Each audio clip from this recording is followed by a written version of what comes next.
Hello, everyone. My name is Carly Heath, and I'm the author of The Reckless Kind. And today we're talking with a number of fabulous YA historical fiction authors about writing intersectional identities, marginal identities in historical settings. And I'd like to introduce these amazing authors. They're going to have a lot of really great things to say about this subject. And they include Alexandra Overy, author of These Feathered Flames, coming to us April 2021 from Inkyard and HarperCollins. We have Carolyn Tara O Neil, author of Daughters of a Dead Empire, coming to us in spring of 2021 from Roaring Brook Press. Diana Pinguicha, author of A Curse of Roses, coming to us December 1st, 2020 of this year from Entangled. And Lillie Lainoff, author of One for All, coming out winter 2022 from FSG. J. Albert Mann, author of The Degenerates, out now from Simon & Schuster. And Xiran Jay Zhao, author of Iron Widow, fall 2021 Penguin Teen. And we are talking today about the diversity in historical fiction, the diversity of identities in historical fiction, and how we go about representing them. So I want to have you guys introduce yourselves. So starting from the top, Jennifer, introduce yourself. Sure. So my name is Jennifer Albert Mann, and I write middle grade and young adult. My latest book is The Degenerates. It's a historical fiction. Takes place in 1928 during the height of the eugenics movement in the United States. Perfect. And I'm Carly Heath, the author of The Reckless Kind. And my book is about a trio of queer teens in a very unlikely setting, which is 1904 Scandinavia, rural Scandinavia, discovering their identities, finding family, and defeating the patriarchy in various ways. When does it come out, Carly? And it comes out fall 2021. Thank you so much from Soho Teen. Thank you so much for reminding me to pitch the date, Diana. And Diana, go next. Tell us about yourself. Hi, I'm Diana, or Diana, however you love to pronounce that, however you'd prefer to pronounce that, Pinguicha, and I am the author of A Curse of Roses, which is a sapphic retelling of my hometown's miracle, The Miracle of Roses, starring Queen Isabel of Aragon, who snuck out of the castle to feed the poor in a time where we were recovering from war, and there was great famine. Fantastic. And it comes out. It comes out December 1st this year. Let's hope it does not get delayed. Yes, definitely. It won't. Carolyn, introduce yourself. Sure. Hi, everyone. I'm Carolyn Tara O Neil. My debut novel, Daughters of a Dead Empire, comes out next year, 2021. It is set during the Russian Revolution, and it's a reimagination of the Anastasia legend and how, if she had survived, what she would have done since she would have found herself in communist-occupied territory surrounded by enemies. So coming out from Roaring Brook Press, Macmillan, 2021. Xiran, you're next. Hey, hi, I'm Xiran. My book, Iron Widow, is a retelling of the rise of the only female emperor in Chinese history, but with giant mechas. So it's like Pacific Rim meets The Handmaid's Tale. Or actually, if we were talking YA, Girls of Paper and Fire is actually more accurate. So it's like Girls of Paper and Fire, but with giant mechas. It's like if ancient China had sci-fi technology and was threatened by alien monsters beyond the Great Wall. Yes. It's that. And it comes out fall 2021 from Penguin Teen Canada, but it's going to be available widely. You mean it cannot come out tomorrow? Yes. Come out tomorrow. Damn it. We wish to pre-order right away. Alexandra, you're next. Hi, my name is Alexandra Overy. My book is These Feathered Flames, and it comes out April 20th, 2021 from Inkyard / HarperCollins. Mine is also like more fantasy inspired, but fantasy sort of inspired by historical setting. So it's a inspiration from the Russian myth, The Firebird. So it's a sort of Russian fairy tale setting with feminist Game of Thrones vibes and political intrigue and giant flaming birds. Awesome. Love Fantastic. Love it. And Lillie, you're Hi. next. Okay. Hi. I'm Lillie Lainoff. I'm the author of One for All, which will be out in winter 2022 from Fire Stars and Giroux. I'm a YA author and general lit fic author. It's One for All is a retelling, reimagination, gender bent of the Three Musketeers. And the main character, Tanya, has postural orthostatic tachycardia syndrome, just like me. And we think it's the first traditionally published novel to have a main character with POTS. We're not sure, but we think it is. And there's lots of dueling in ball gowns and more destroying of the patriarchy in 17th century France. So. Yay. Okay. We're As you all guys out for can see, destroying the patriarchy. We have a scene Should going. be.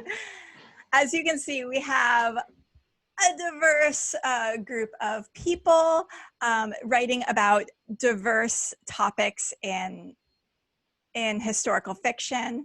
And we want to talk about a few themes and questions that often come up from writers, audiences, publishers regarding historical fiction and writing marginalized identities.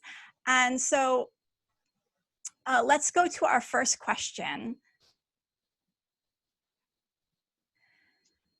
And that is, if you guys could see my screen.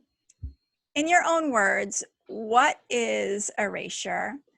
Why have certain identities been erased from the dominant understanding of historical life and historical settings? Anyone want to take a first stab at that? Everyone's quiet. Oh my God, you're gonna make me go first. Y'all. Well, there's a lot to that question to unpack. Yeah. And one of the things that I think we need to talk about is the fact that history, at least especially when those of us who are researching English language history and English language texts, primarily like European, Western, and like Northern European settings, is that history has been told a lot by the colonizers and by, you know, basically the oppressors. You know, cis men tends to be the very dominant point of view. Heterosexual cis men, ableist cis men who are, you know, victors in the capitalist patriarchal colonial system.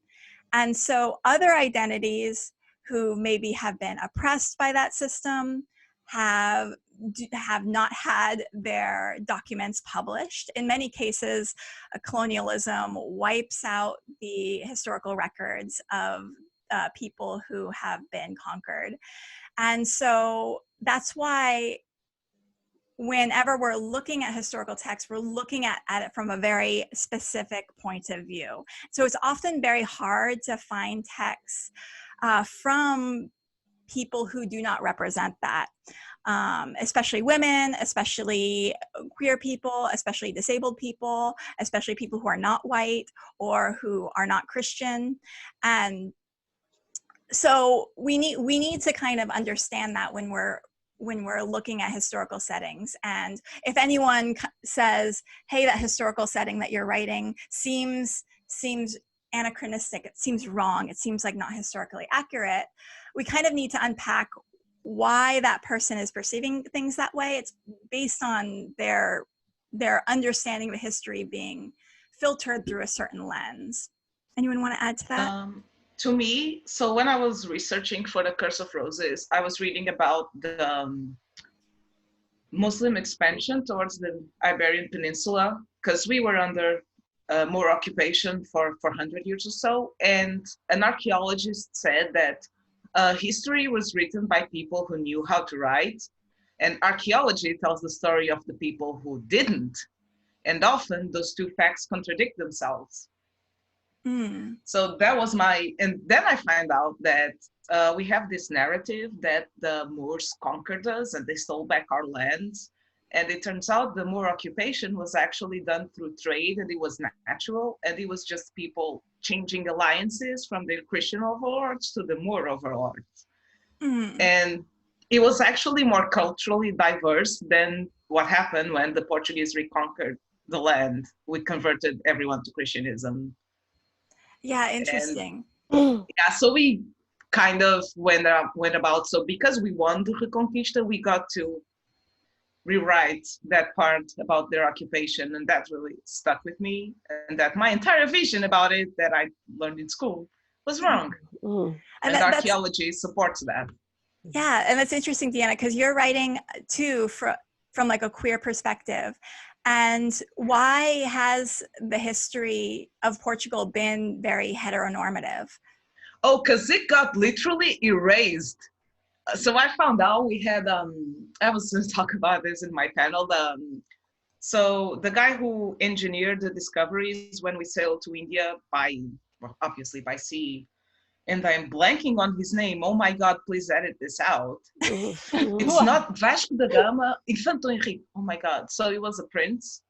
And it was known that he liked his very young, very nubile slaves, and all male. And it was written in, his, the people who wrote down their histories, I don't know the name in English. It was written, and because he was such an important figure, all those texts got burned. So in many cases, like texts that address kind of an alternate or undesirable, if that's the right word, point of view, often get burned. Yeah, because he was such an important figure, we couldn't let his proclivities, shall we say, taint the history. Now I'm just like, you guys, white people, God damn it, cis people, screw you. Yeah. So going from Portugal to China, Xiran, what's kind of been your experience? How does China record history? Oh man, so like I think when it comes to recording history, you have to think who has the privilege and education to be able to like write all this complicated stuff, and it's all just like the elite male class, right? So then basically every story is just filtered through their point of view. So erasure to me is when history is passed on in a way that makes it seem like only certain types of people were active in building the world up to how it is now.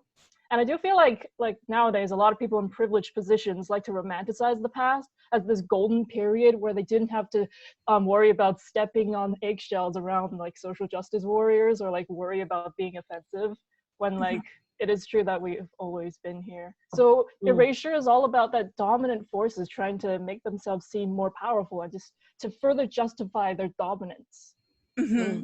Yeah, very true. And probably like a voice that we don't hear very much from is disabled voices as well. And Jen, can you speak to that? What's been your experience finding disabled voices? So researching the eugenics movement, of course, is a period in history where the US government took all of its disabled folks and institutionalized them for life.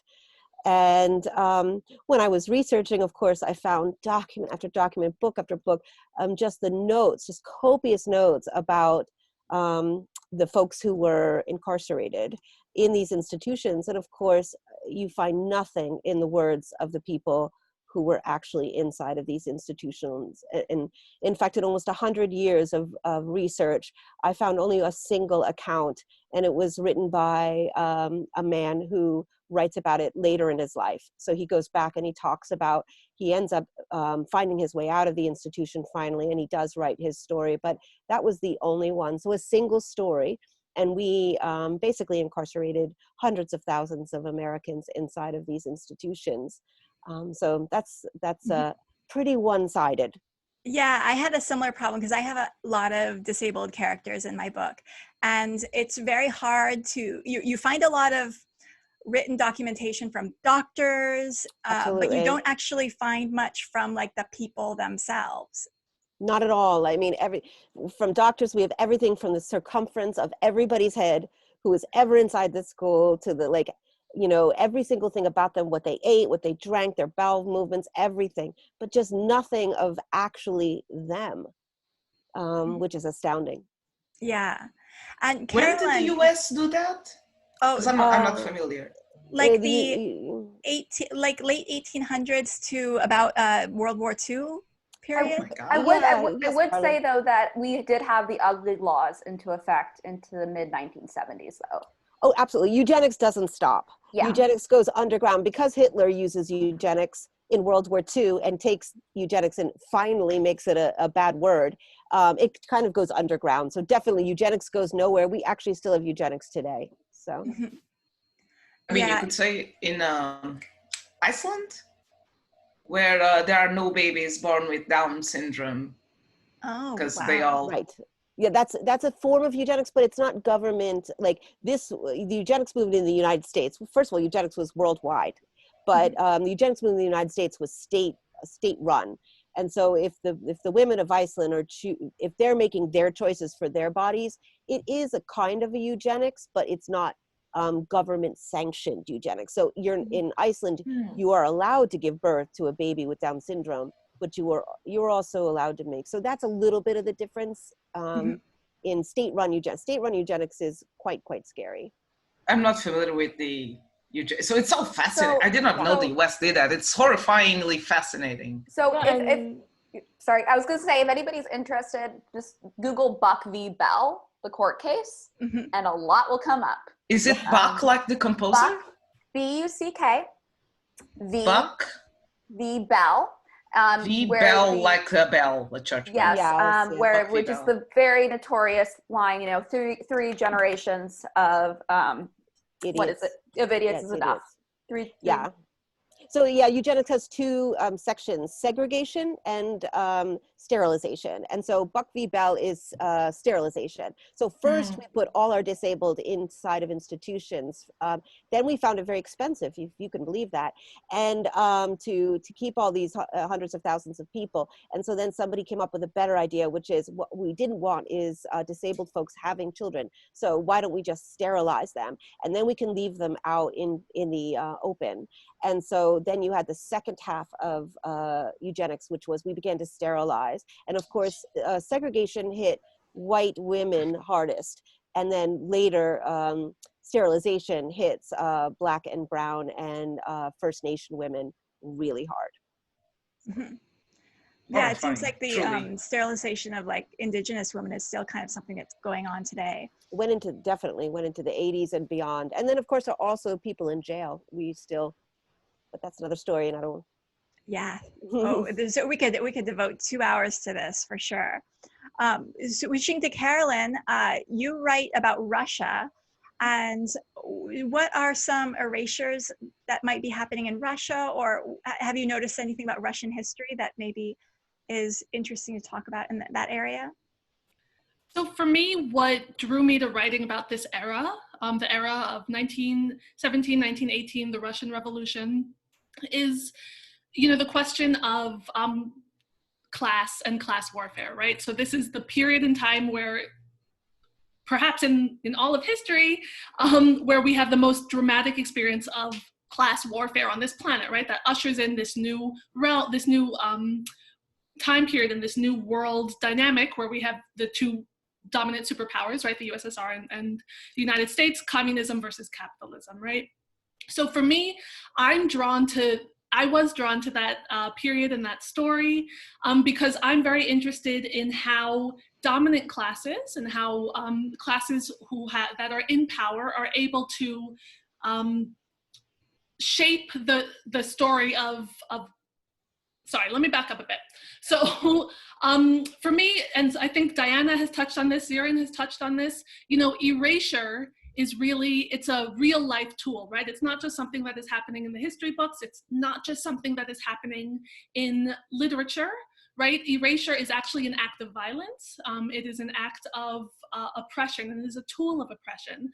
So for example, so I'm from the United States, and when I look at our own history, we look at, you know, I look at the history of when white people in this country brought over, you know, forcibly kidnapped and enslaved millions of people from Africa and brought them over to this country. One of the ways that they reaffirmed and reestablished their dominance and their ability to do that and their reason for doing that was by doing their best to silence and erase the history of the people who they brought over, right? So they did that by separating out, separating people who came from the same nation so that separating people who spoke the same language, separating, banning people from speaking their own language, banning people from practicing their own rights and religions. And by doing that, the class that is in power and the class that is sort of dominating society at the time are able to say, look, these are people who don't have their own history. These are people who don't, they don't have anything to show for their own culture and their own lives. That's because they're inferior. That's because they're not really people. And that makes it okay for us to enslave them. That makes it okay for us to really treat them however we would like to, right? Mm-hmm. And so erasure becomes a way of denying somebody's humanity, right? That's really what it is, what it boils down to. And it is a way to protect the status quo. So it's a way to say, whatever we consider normal is what's right. And anybody who deviates from that normal is wrong. And the real reason why it's wrong is because it threatens their own dominance, right? That's sort of the push behind that erasure. And so, this question of like how a group in power is maintaining their power, how a group that has no power starts to take some of that power is really what drew me to this time period, to the Russian Revolution, and is just a major theme in my story and something that really sucked me in when I started studying it. Wow, fascinating. Yeah, the correlation that you found there, it's so right on. And the thing, and what white people did to Black people in the history of the United States was forbid them from learning how to read and forbid them from learning how to write. So in addition to erasing their culture, erasing their connections to their past, but they're also forbidding them to use the tools of this country that they've been brought to even communicate about anything or any sort of organization. And yet anyway, it's a perfect example. Thank you so much. And Alexandra, you write, yours is a female retelling of the Firebird, right? And you're writing a much more fantastical world, but there is certainly, I get you some erasure in fantastical or fantasy fiction, isn't there? Which makes no sense. Yeah. But I'm just thinking of whenever Game of Thrones is on and there's a gay character, everyone's like, that's not historically accurate. Yeah. As you can say, Alexandra. Yeah. Yeah, I think it's really interesting when you move into these fantasy spaces that obviously most fantasy worlds are inspired by something in our world, and that people like to cling to this idea of like historical accuracy, white people are the only people that ever existed. Just because, again, like everyone else has said very well, the narratives that we've been told are very much from, especially in the West, the sort of the cis-het white male perspective, and that's the narrative they wanted to tell, and then that's the narrative that gets perpetuated and the narrative that people believe. And I think very often people, when it comes to a fantasy setting, don't sort of think critically about the fact that actually not only is it fantasy, so really we could do whatever we want. If we're having dragons and magical swords, we could really do whatever we wanted anyway, but also that it doesn't take away from the world you're being inspired by if you're showing these marginalized identities. Because if we look at history, throughout all of like Western civilization, you have just because that's what I'm more familiar with, but you have examples of people from all intersections of identity existing and just being consistently ignored or pushed aside, either actively or sort of passively. In particular, as I write sapphic romance, I feel that's something that often, especially as I'm British, and a lot of what we get is still left over from the Victorians, who were very had a lot of interesting ideas about sex and all those sorts of things.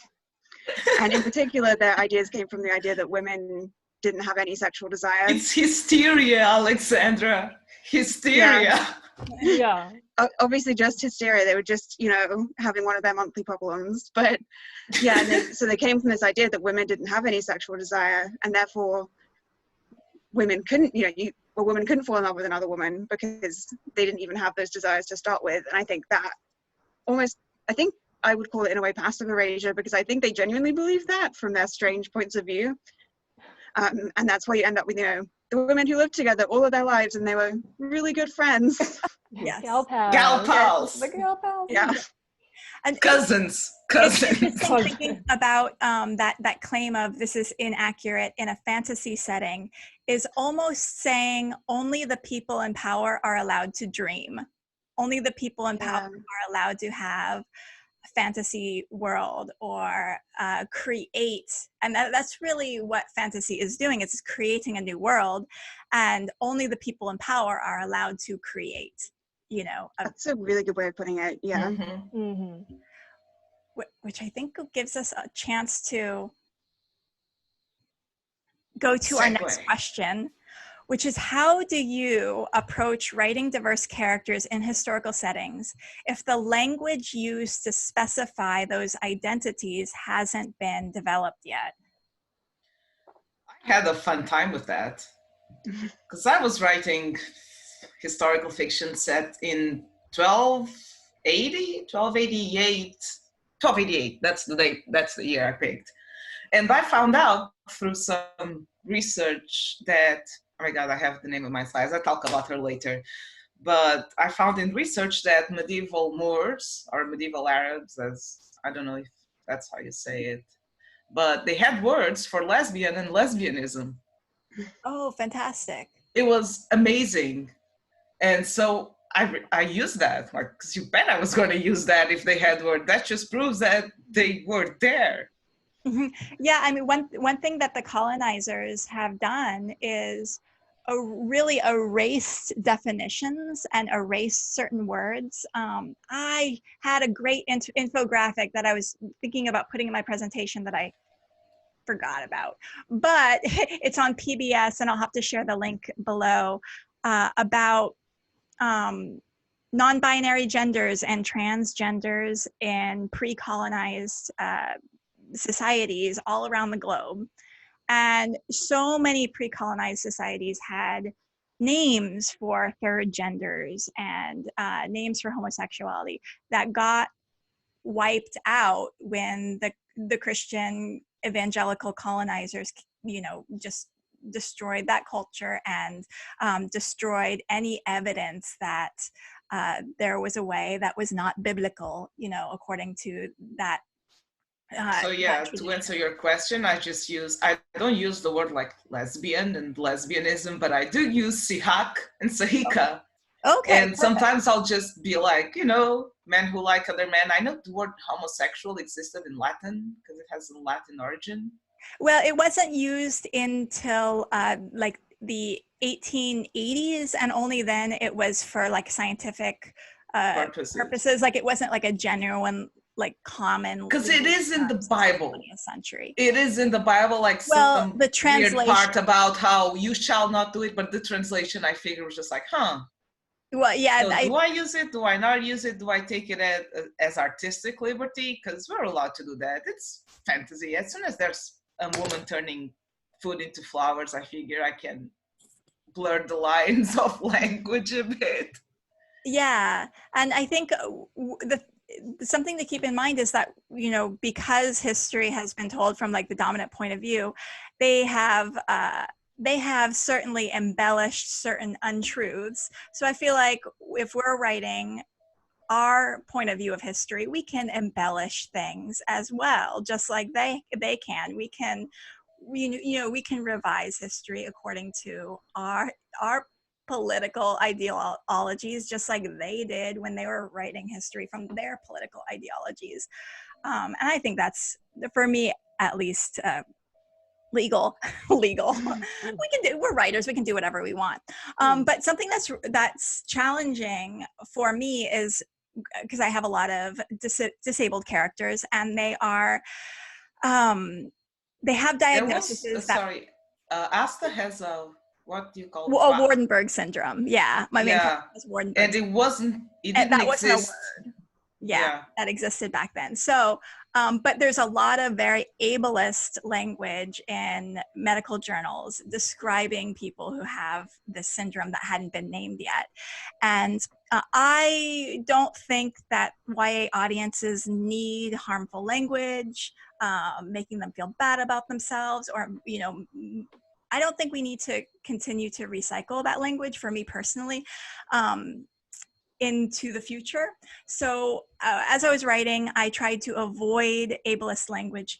And if it was used, it was immediately challenged.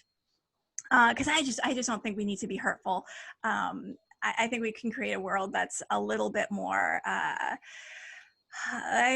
egalitarian, a little bit more comforting, a little bit more less, just a little less oppressive. So we can describe, writing disabled characters, we can describe the symptoms, we can describe what they're experiencing. And like, I have my characters who are gay, bisexual, panromantic, asexual, but those words are not used, but their actions and what happens in the story that informs their identity. Those are some of my thoughts. How about you, Jennifer? How do you go about addressing disabled characters? I did it a little opposite than you did. So I did go ahead and use the terms of the day. Mm-hmm.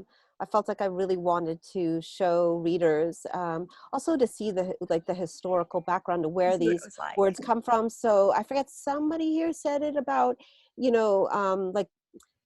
so like idiot, moron, imbecile. These words these were diagnoses by doctors at one point. And so when we, I think it was a Xiran who said that, that you want to put these words out there and say that, why do we have political correctness today? And it's like, because these words existed. And so when we say, oh, well, you're going to be like the police and, say, don't say that. It's like, yes, let's be like the police and not say that. Let's all learn that using these words are really harmful, and that if you think that they're not, then you don't know history. And these words really harmed people. And so I did go ahead and use them in my book. Yeah, because that's very important, because it wasn't until college that I learned that idiot was like a diagnosis, like was a word that people used, especially in the eugenics movement. And it was just such a commonly used word. And it even, like, now that I'm more aware of it, I'm finding that in my old drafts of things, I was using it, or using words like moron, or even crazy is also a word that kind of we want to move away from using regularly because it is ableist. But I was just finding that it just worked its way into my common language without thought, and it's really interesting that harmful phrases are so, I don't know what the word is, but they're so ingrained in us. But words that actually describe people and their identities and experiences, and, they, them pronouns, and, words for different people's sexual identities and gender identities, they seem foreign. And then when we start to use them, even, in this day and age, 2020, there's been situations where I'm talking about someone and using they, them pronouns, and then someone's like, don't use they, them pronouns, it's incorrect.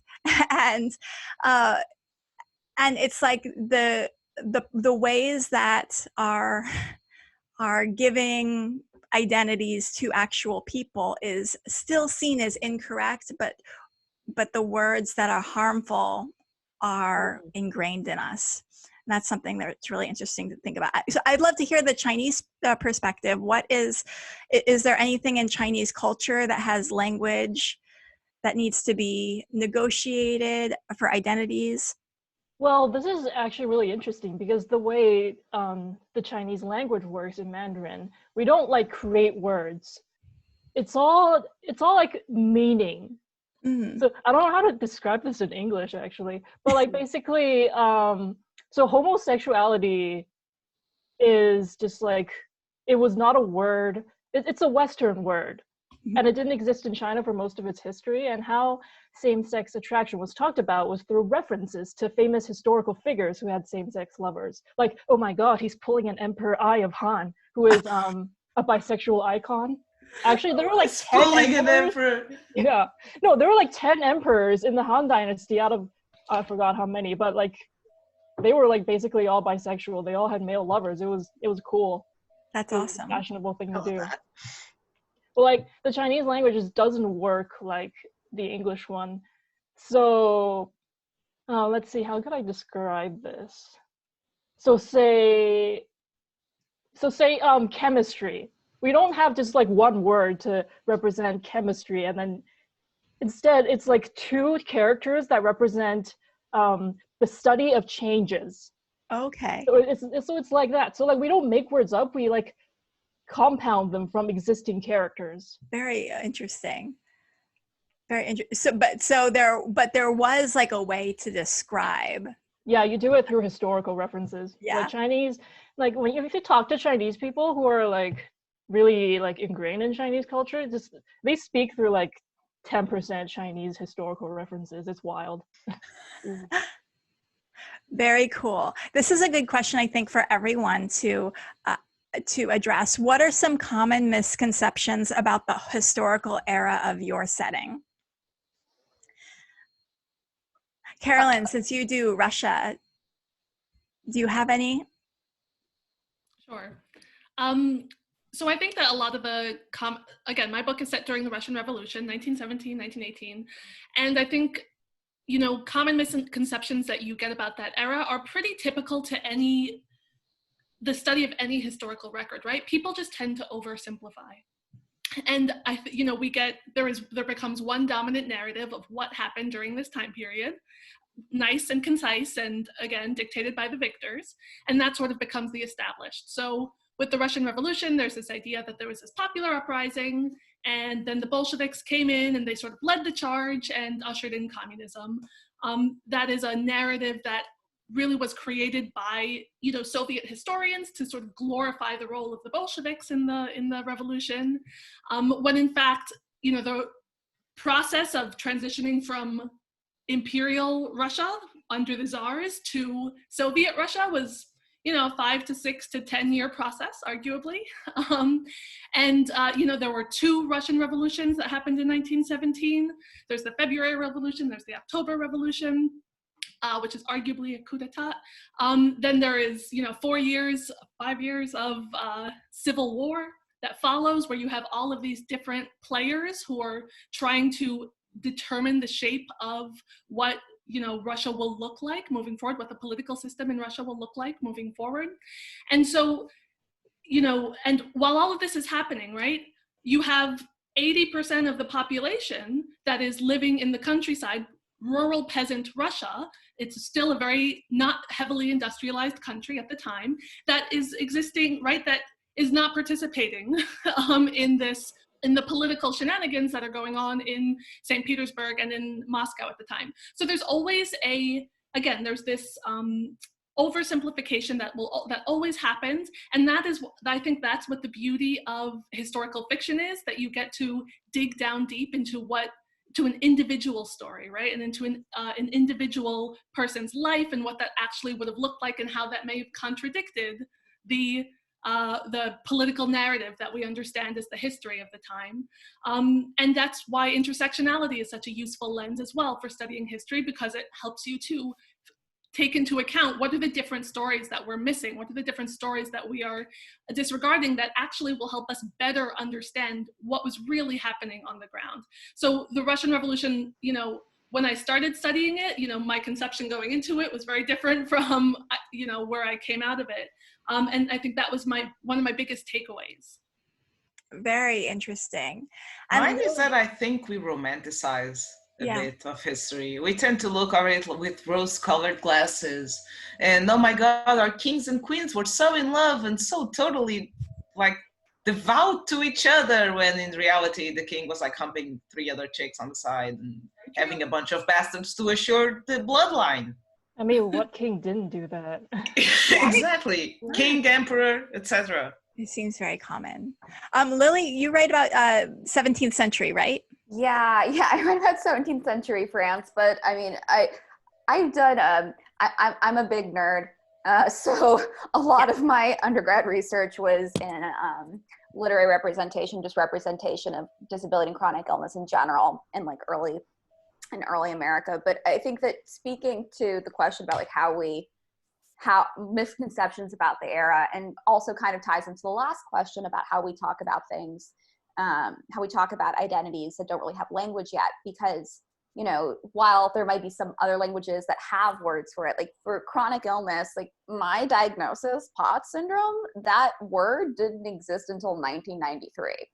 However, if you look back at all these historical records, it's very clear that there are people who were showing symptoms of POTS since the Civil War. Yeah. Probably beforehand.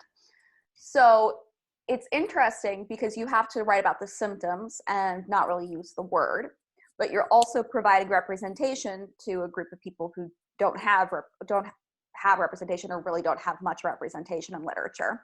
So you have to bend the line of, well, you know, we want to make sure that teens can see themselves represented, because they haven't for so long, but also there is no language yet for this condition. And I think that also there's just this common misconception that disabled people and chronically ill people just didn't exist during these time periods, when in actuality, they were just being put in asylums, or they were being kept off the street because of ugly laws, or they were not being diagnosed as chronically ill, they were just being called hysterical, particularly disabled women of color, particularly Black women. And this is still a huge problem today. I mean, people are still not getting diagnosed and just being told, I mean, or being told that their problems are in their heads or are not real. Yeah. Yeah, we also had the case of the changeling children. Yes. Yeah, the changeling children who are likely, you know, mentally ill children or with autism, and then they were replaced and stolen by a fairy, and now they left this terrible child that is totally not mine. Oh yeah, so the idea that there's like a myth that you see sometimes in historical texts that a fairy stole your real child and replaced it with a disabled child, and that's a way, I think, probably to give parents permission to not love, to not view their child as a real person, to kind of objectify and vilify it because it's not really theirs, and also to alleviate themselves of any blame for creating a disabled child. Right, because also, so yeah, I guess what we're trying to say is that if you know how to look, you will find evidence of disabled people just in a different language. Mm-hmm. And what were you saying, Lillie? Oh, I was just going, because I actually talk a little bit about, I have some notes for my presentation about changeling children, but I think that the one really interesting thing is that there's also discussion of, back when we were talking about the eugenics movement in the US, there also is the issue of you know, progeny and inheritance, and, you know, able parents who are, you know, who give birth to a disabled child are like, oh no, how am I supposed to pass down my, you know, my holdings, you know, my name, everything to this child if, you know, they believed that they were not going to have children themselves, that the line was going to end with them. So I think that also is an element of, like, if it's a changeling child, then, you know, we don't really have to worry about all these, you know, issues of like inheritance, which, I mean, it gets more complicated if it's, you know, just if you only have one child, but if there are multiple children, then like, oh, on to the next one. But if it's one child, then it gets more complicated. Very interesting. And I'd like to hear from everyone too. What inspires you about your specific historical setting? Alexandra, do you want to go? Because yours is kind of like a fantasy. Yeah. But it's based in history. Yeah, I think for me it was the fact that this sort of period, the folktale period of looking at fairy tale-esque things in Russian history, has such a rich magic to it anyway, in the way these stories were told, that it just lends itself so clearly to imagination and to expanding from that. Because I mean, of course, mine it's fantasy, so it's not exactly, it's definitely not what Russia was. It's definitely, takes aspects of things and plays with that. But I think it just had such a rich variety of stories to it, and this idea of magic, which I think for a long time was very ingrained into Russian culture. I'm sorry. There's a kitty. She's very demanding. Oh, so cute. She's climbing. But yeah, and this idea of magic I think was very important for Russian culture for a long time, and still is in some places. And yeah, for me that just lent so much richness as possible fantasy setting that it immediately inspired a lot for my writing. Diana, what inspires you about your historical setting? Mine was twofold. So the main reason was that it supposedly happened in my hometown, though if you ask someone else from somewhere else in Portugal, they will say it was theirs. So it's a contested point, where did the Portuguese miracle of roses happened? So it was, my high school is named after the character I'm writing about. She's everywhere in my hometown, so there was that. And I also liked that it was a period of kind of stability, in that they weren't looking forward to, causing wars and expanding the territory. They just wanted to treat their people nicely and, enrich ourselves inward. Mm-hmm. Kind of look ourselves inward to become better and not go out and, kill a bunch of Portuguese people in a futile war against Castella, which was our neighbor and also the king's cousin. It was all very inbred in that area, in the Iberian Peninsula in the 1300s. But yeah, so it was Isabel, and it was a stable period. And I like Dennis as a king. They were pretty decent considering the time period. Oh, I can speak to this. Yes. Can I speak to this? Yes, Sorry. please. Jumping in. Please do jump in. Really wanted to talk about this a lot because The Three Musketeers is a story that's very close to my heart, because I started fencing when I was 8 years old, and that was the movie that we watched every summer during summer camp, along with The Princess Bride, which I think I've seen no less than at least 50 times. Mm-hmm. But it was really important to me when I started writing YA. And I noticed that in all my books, the only chronically ill representation that I found was in contemporary genres. And that meant during the covers with girls in ball gowns phase that YA went through, there were no chronically ill or disabled girls in ball gowns in any of the novels or in any of the covers. And I was like, you know what? I want to have a chance to write a novel that has a chronically ill girl in a ball gown.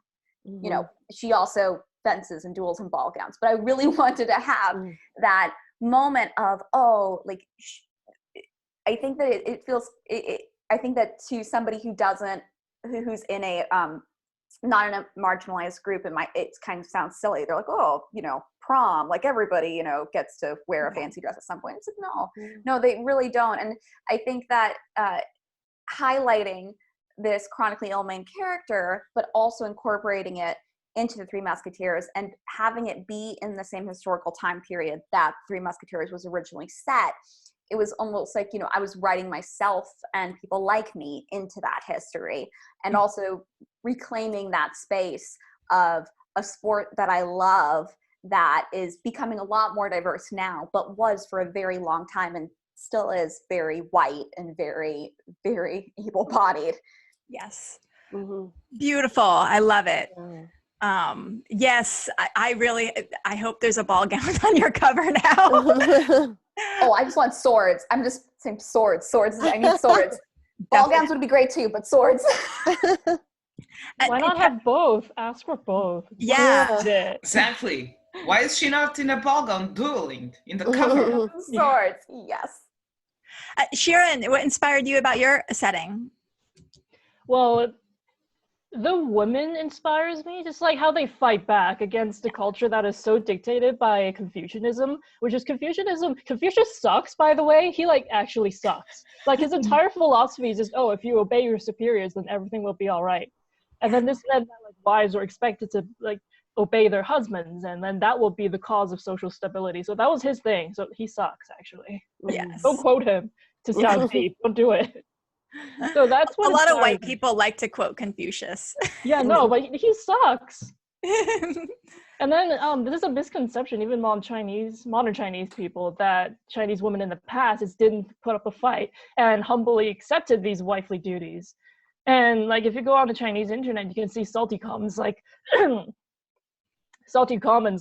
my God, back in my father's generation, their wives would do all the cooking and cleaning without complaint. And nowadays, you can't even expect your girlfriend to cook you a bowl of noodles. So like, men are salty about that, but I believe that is wishful thinking at best. Yeah. And that in reality, women were still rolling their eyes at this and fighting back every chance they got. So that's what inspires me. Yeah. And Carolyn, you've already talked quite a bit about what inspired you about your Russian setting, because there's so many ways to talk about class structure. But do you have anything to add to that? I have so much to add to that. It's a dangerous question to ask me. I mean, I'll try to restrain myself, but I mean, of course, the Russian Revolution is, as I said, this pivotal moment in history, but it's also this moment where so many people in the country started demanding, and this is countrywide, right? Countryside and cities included, started demanding women's rights, started demanding universal suffrage, started demanding a representative government. I mean, this is in many ways so obviously, you know, where communism ended up obviously created a lot of horrors and a lot of violence and a lot of disappointment, to say the least. But at the moment in time where people are overthrowing the Tsar, communists they believed that they were about to usher in a time of peace, right? They were about to usher in an end of poverty, an end of war, literally, because you fight war over resources, an end to oppression, an end to all of the horrors that they've been suffering with for so long. And, you know, there's this tremendous idealism of the time that just inspires the hell out of me. And a really tremendous activism, right? The workers were mobilizing in their factories. They were mobilizing and making change and creating change all in the big cities. Many of them were bringing that back home to their towns in the countryside. And so it is this, in many ways, it was kind of a great leap forward, right? Because under the Soviet Union, great leap forward is actually, that's problematic language, but it was a moment that ushered in a lot of positive change for the country, such as, you know, universal literacy, right? Such as more representative government than under the Tsar, obviously, still pretty limited.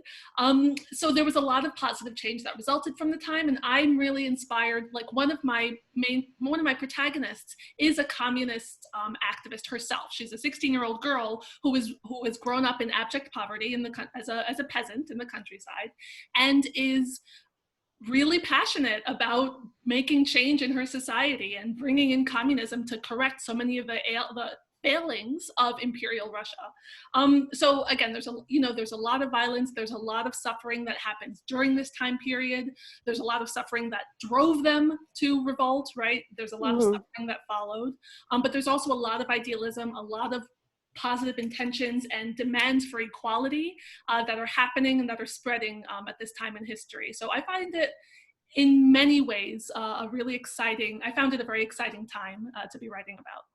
Yeah, I just found in my research, I mean, there's so many great, like, turn of the century communist writing and pamphlets and books that, like, are very inspiring. And it's like, why didn't it work the way it was supposed to, you know? We can talk about that, but maybe in another another panel. Yeah, for sure. Any final things to add? Well, Has I can go ahead and spoken speak about to it. Yeah, well, mine is very similar to Carolyn's in that we're talking about the same, basically 20 years, which is the turn of the century. And the same things were happening in the United States that were happening in Russia. And it was all very exciting. Like, history is not linear. And there were like great moments happening then for women, for workers, and, you know, and an idealism. And yeah, the same thing happens. World War I, the power clamps down. And this wonderful moment of what could have been is gone. And then now we go back into just decades, and here we are, almost 100 years later, and we haven't moved very far. But there was 20 years at the turn of the 20th century where, wow, things were moving and shaking. So we have to remember that history doesn't just crawl forward like this. You know, it's very up and down. So I was attracted to that same thing, Carolyn. And I'll just have to, I'll finish up with mine. So my book is set in 1904, and Scandinavia. It's like rural Scandinavia. And I think a lot of people have this misconception that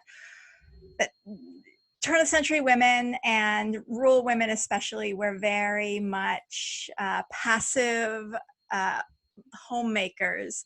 And I just found so much research that women were actually doing like hard physical labor, including blacksmithing and, you know, horse related things. And so it was not that demure idea of womanhood that we think about. I think sometimes when we think about the early 20th century.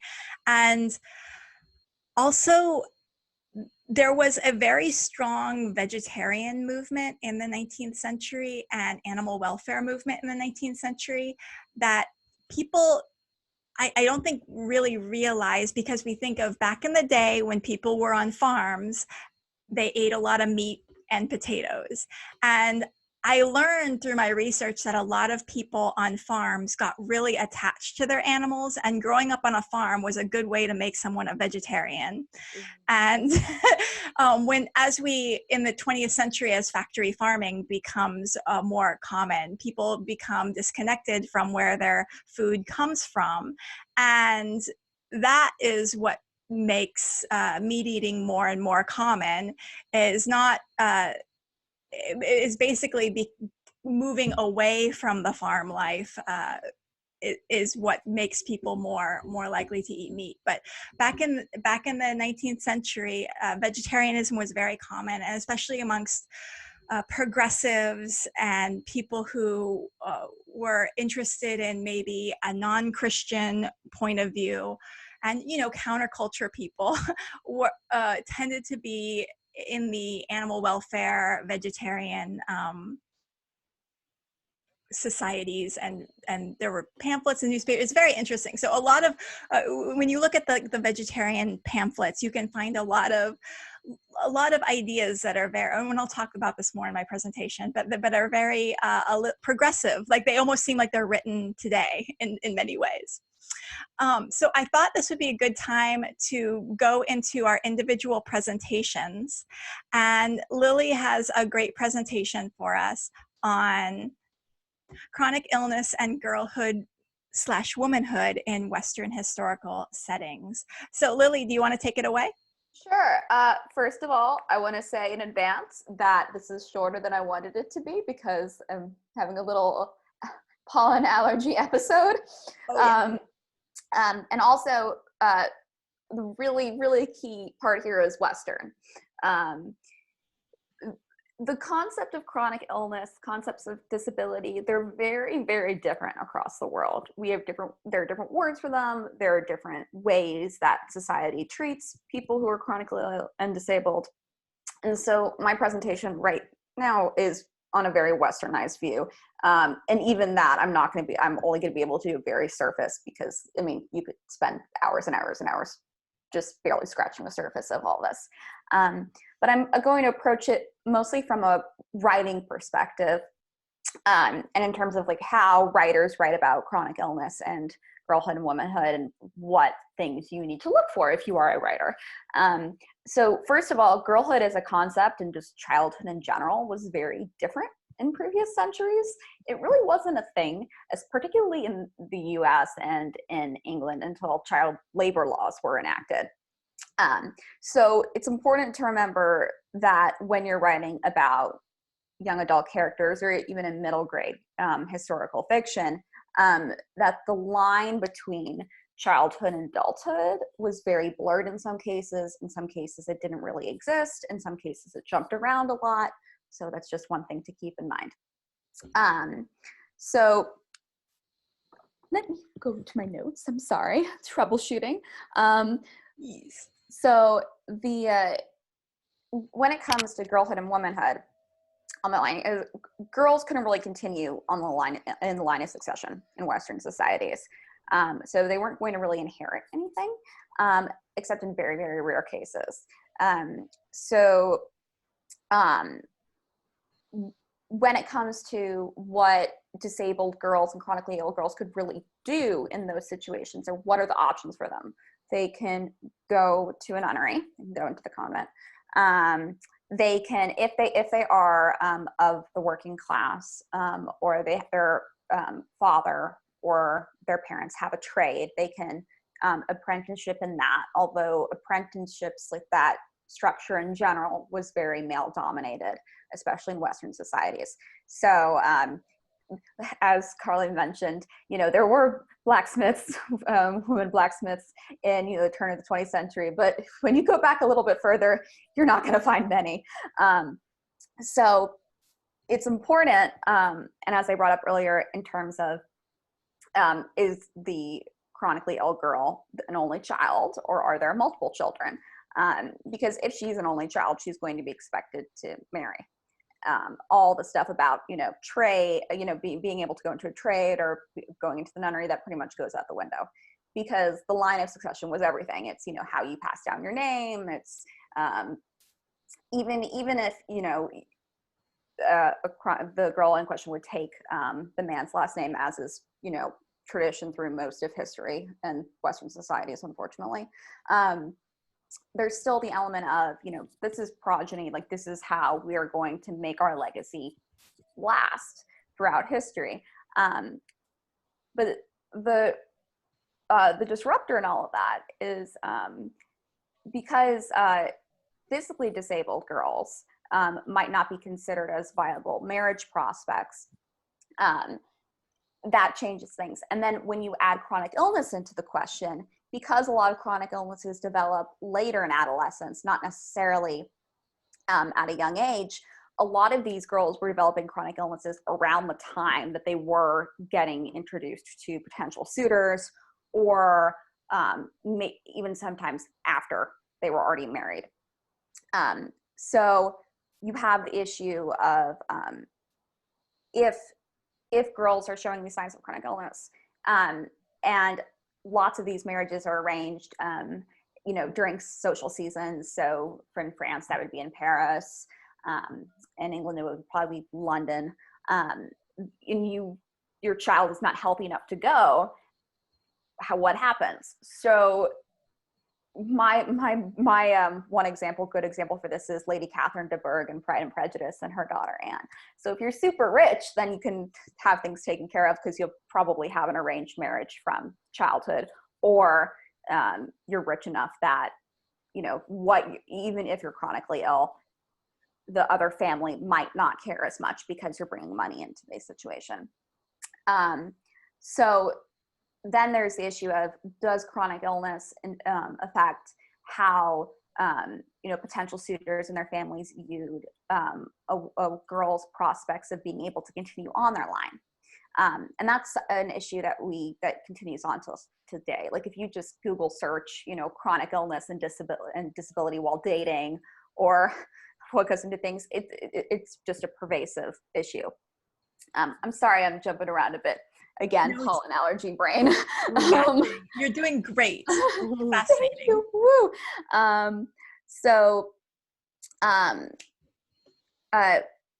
A lot of this also comes from, and I'm going to nerd out just a little bit, and I'm going to try to keep it to a minimum. But a disability scholar called Carolyn Hahn dubbed this asexual objectification, and in their definition, it's the idea of mapping a lack of sexual desire onto the disabled body. I'm not a huge fan of asexual objectification as an idea, because asexuality is a spectrum, so it doesn't really make a lot of sense to me to like dub that like, oh, this is the lack of sexual desire automatically onto a disabled person's body. But that is something that came about later, because marriage was considered very much an economic and business transaction. Again, progeny, how you're going to pass on your name, money, changing hands. So, and I think Alexandra touched on this also briefly in terms of, you know, this idea of just women not having any desire, sexual desire at all. So that wasn't really called into question. So it's more so when you go later on into historical fiction, that's when asexual objectification, again, not my term, is going to be important when you're writing. Yeah, I'm trying to think if there's anything else that I wanted to touch on. Oh, well, this is a digression, but I've seen everybody who thinks that Fanny Price is a horrible main character, and I hate to break it to you, but she's chronically ill, and I will one day get to make my Mansfield Park research paper about that. But anyway, yeah. For those who are not familiar, can you tell us a little bit about Fanny Price? Fanny Price is probably the most hated Jane Austen main character in all of her works. She has been called a wallflower. She has been, you know, she's described as having a lack of agency, boring. She's not Elizabeth Bennet. She's not fiery. She doesn't have the energy to walk across multiple fields to go save Sister Jane when he is languishing with Bingley and Darcy and his sister. But there's also all this language about how she is super intolerant to heat and can't do exercise when Ellis is standing up, but she's really great with writing, which is technically sitting, and all this stuff about how, just in terms of a traditional disability narrative, which I could go on for hours about, but how they describe her as being very innocent and childlike, and how her entire room is white, which is very like just it's like that's like a dog whistle for like disability representation.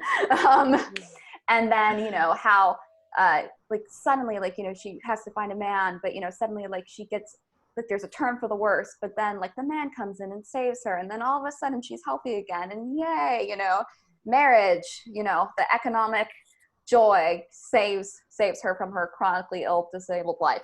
Yes. So. Interesting. Yep. And what diagnosis is it theorized that she might have, or do we have any theories? Well, see, I theorized that she did have POTS, and this was one of my senior seminar essays. It is somewhere on my computer hard drive.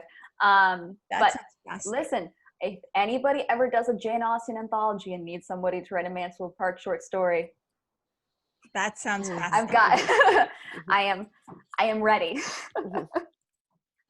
Great. Thank you so much, Lillie. That was enlightening and awesome. And I've actually, I mean, that's like awakened so many thoughts that I haven't even thought about before. As like, now I'm like thinking, gosh, like a Downton Abbey with like a chronically disabled character as like the main girl, whatever her name was, would be amazing. And I hope you write it someday. I hope so too. Like, you know, I'm gonna take poor Anne de Burgh. She's gonna get her story told.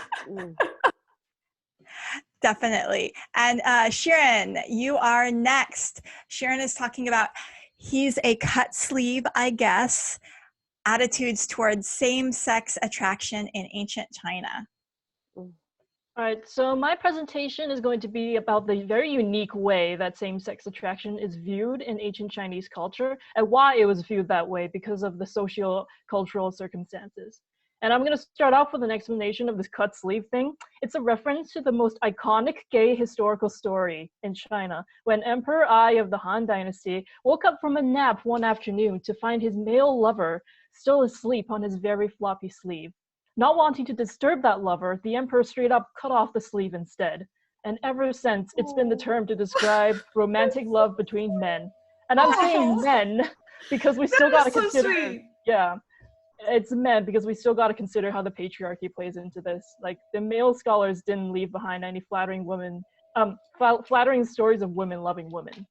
And so it's the sweetest thing I've ever heard, though. Yeah, I know, it's so cute. Too bad that the emperor died at like 23, and And then the male lover got executed, but we don't talk about that. Oh God. So That turned dark fast. I call my presentation "Their Cut Sleeves," I guess, because for most of Chinese history, men loving men wasn't something that was actively persecuted. Like, we never had a majority religion that explicitly condemned it as a sin. So having male lovers was even fashionable at some points, like the Han Dynasty, where like 10 emperors were bisexual. And the attitude was really like, all right, he likes men, I guess. Though this had much to do with how ancient China just, it didn't have this dichotomy of like heterosexuality versus homosexuality. It was fine for men to have male lovers, but they still had to marry a woman or many women and have a son specifically, to keep the family lineage going, because that was the most important thing. Not having kids is like one of the worst sins you can commit against your family in Confucianism. So any discrimination against gay men was more because they weren't responsible to their family. And anti-gay attitudes specifically only arose in the later dynasties, which were actually more conservative than the earlier ones. And this goes back to how like history is a cycle, because China, honestly, we had our golden age 1,000 years ago in the Tang Dynasty. It was so racially diverse and so tolerant, and now China's not. So this is really sad to think about, really. Like, man, we peaked in like 1000, year 1000. So like anti-gay attitudes, it also, a lot of it arose because of influence from the West, like, you know, back during that like imperialist period when like the West imposed all the Victorian values across all of their cultures. So now the historical tolerance has been erased so thoroughly that a lot of people in modern China think that queerness is something that came from the West. And that is also unfortunate. And as for women loving women, it wasn't hand-waved in the same way. So women were still expected to be loyal to one man because patriarchy. And the only story of female-female love that I can think of is the first empress of Emperor Wu of Han, who got accused of having an affair with one of her handmaids. And this is while he had male lovers, so... Double standards. Hers was not. Yeah. So basically, if you were a man, you could do anything you want, but not if you're a woman. And that concludes my presentation. Thank you. I learned so much. Thank you so much.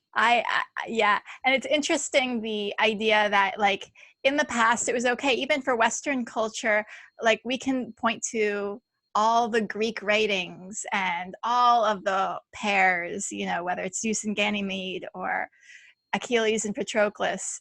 And clearly they were heroic characters who were written about. And, you know, there were female lovers as well. And then, yeah, the dominant religion just wiped that away. It's fascinating. So Carolyn is next, talking about researching across borders. Take it away. All right, sure. And I'm going to go ahead and share my screen. Speaking of nerding out, I've got a little PowerPoint presentation. So let me go ahead and share that, and I'm going to present. And everyone can see that? Yes. Yep. Okay, super. So I want to talk about researching across borders. And by borders, I mean borders in time, in place, in culture, in background. Telling a story that takes place somewhere that does not reflect your immediate lived experience. That's something I did with Daughters of a Dead Empire, of course, set in, 100 years ago and set in a country that, I'm not Russian. So I had, in order to sort of overcome the obstacles that presented for me, the real obstacles that presented for me as a writer, there's a lot of, research that I engaged in, and I wanted to share my process for other writers who are engaged in similar kinds of writing. So the first thing that I did was really what I call introductory research, reading popular histories. So what I mean by that is, books that you can walk into a Barnes & Noble nearby and pick up off the shelf. These are not academic textbooks, right? These are books that are written for folks who do not already have like a mastery or expertise in the subject matter. And so for me, before I even knew I wanted to write this book, I spent a year reading all about the Russian Revolution just because it was a time period that really energized me and fascinated me, which served very well in oops, it's not moving forward. Okay, in actually writing the story, once I went on to writing the story itself. Okay, so these are just some of the books that really stuck with me the most from that year.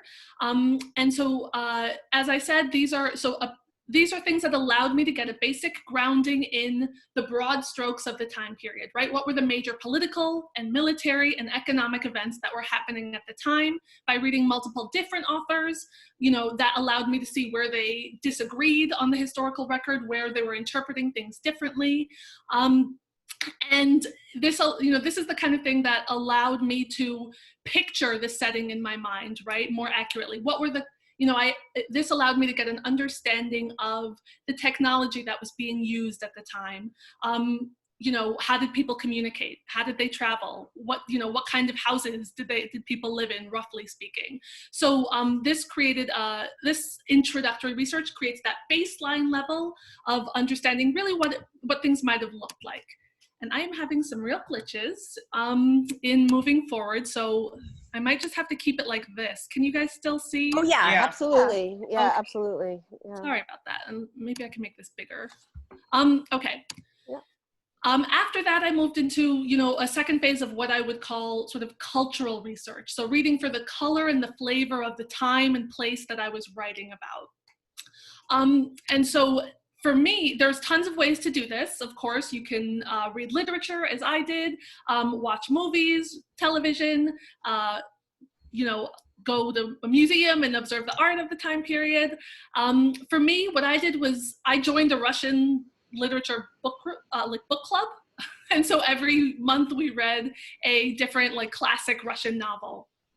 And so for me, what that allows is, so these books were either, these are some of the books that I really relied on, that really stuck in my mind as I was picturing the setting.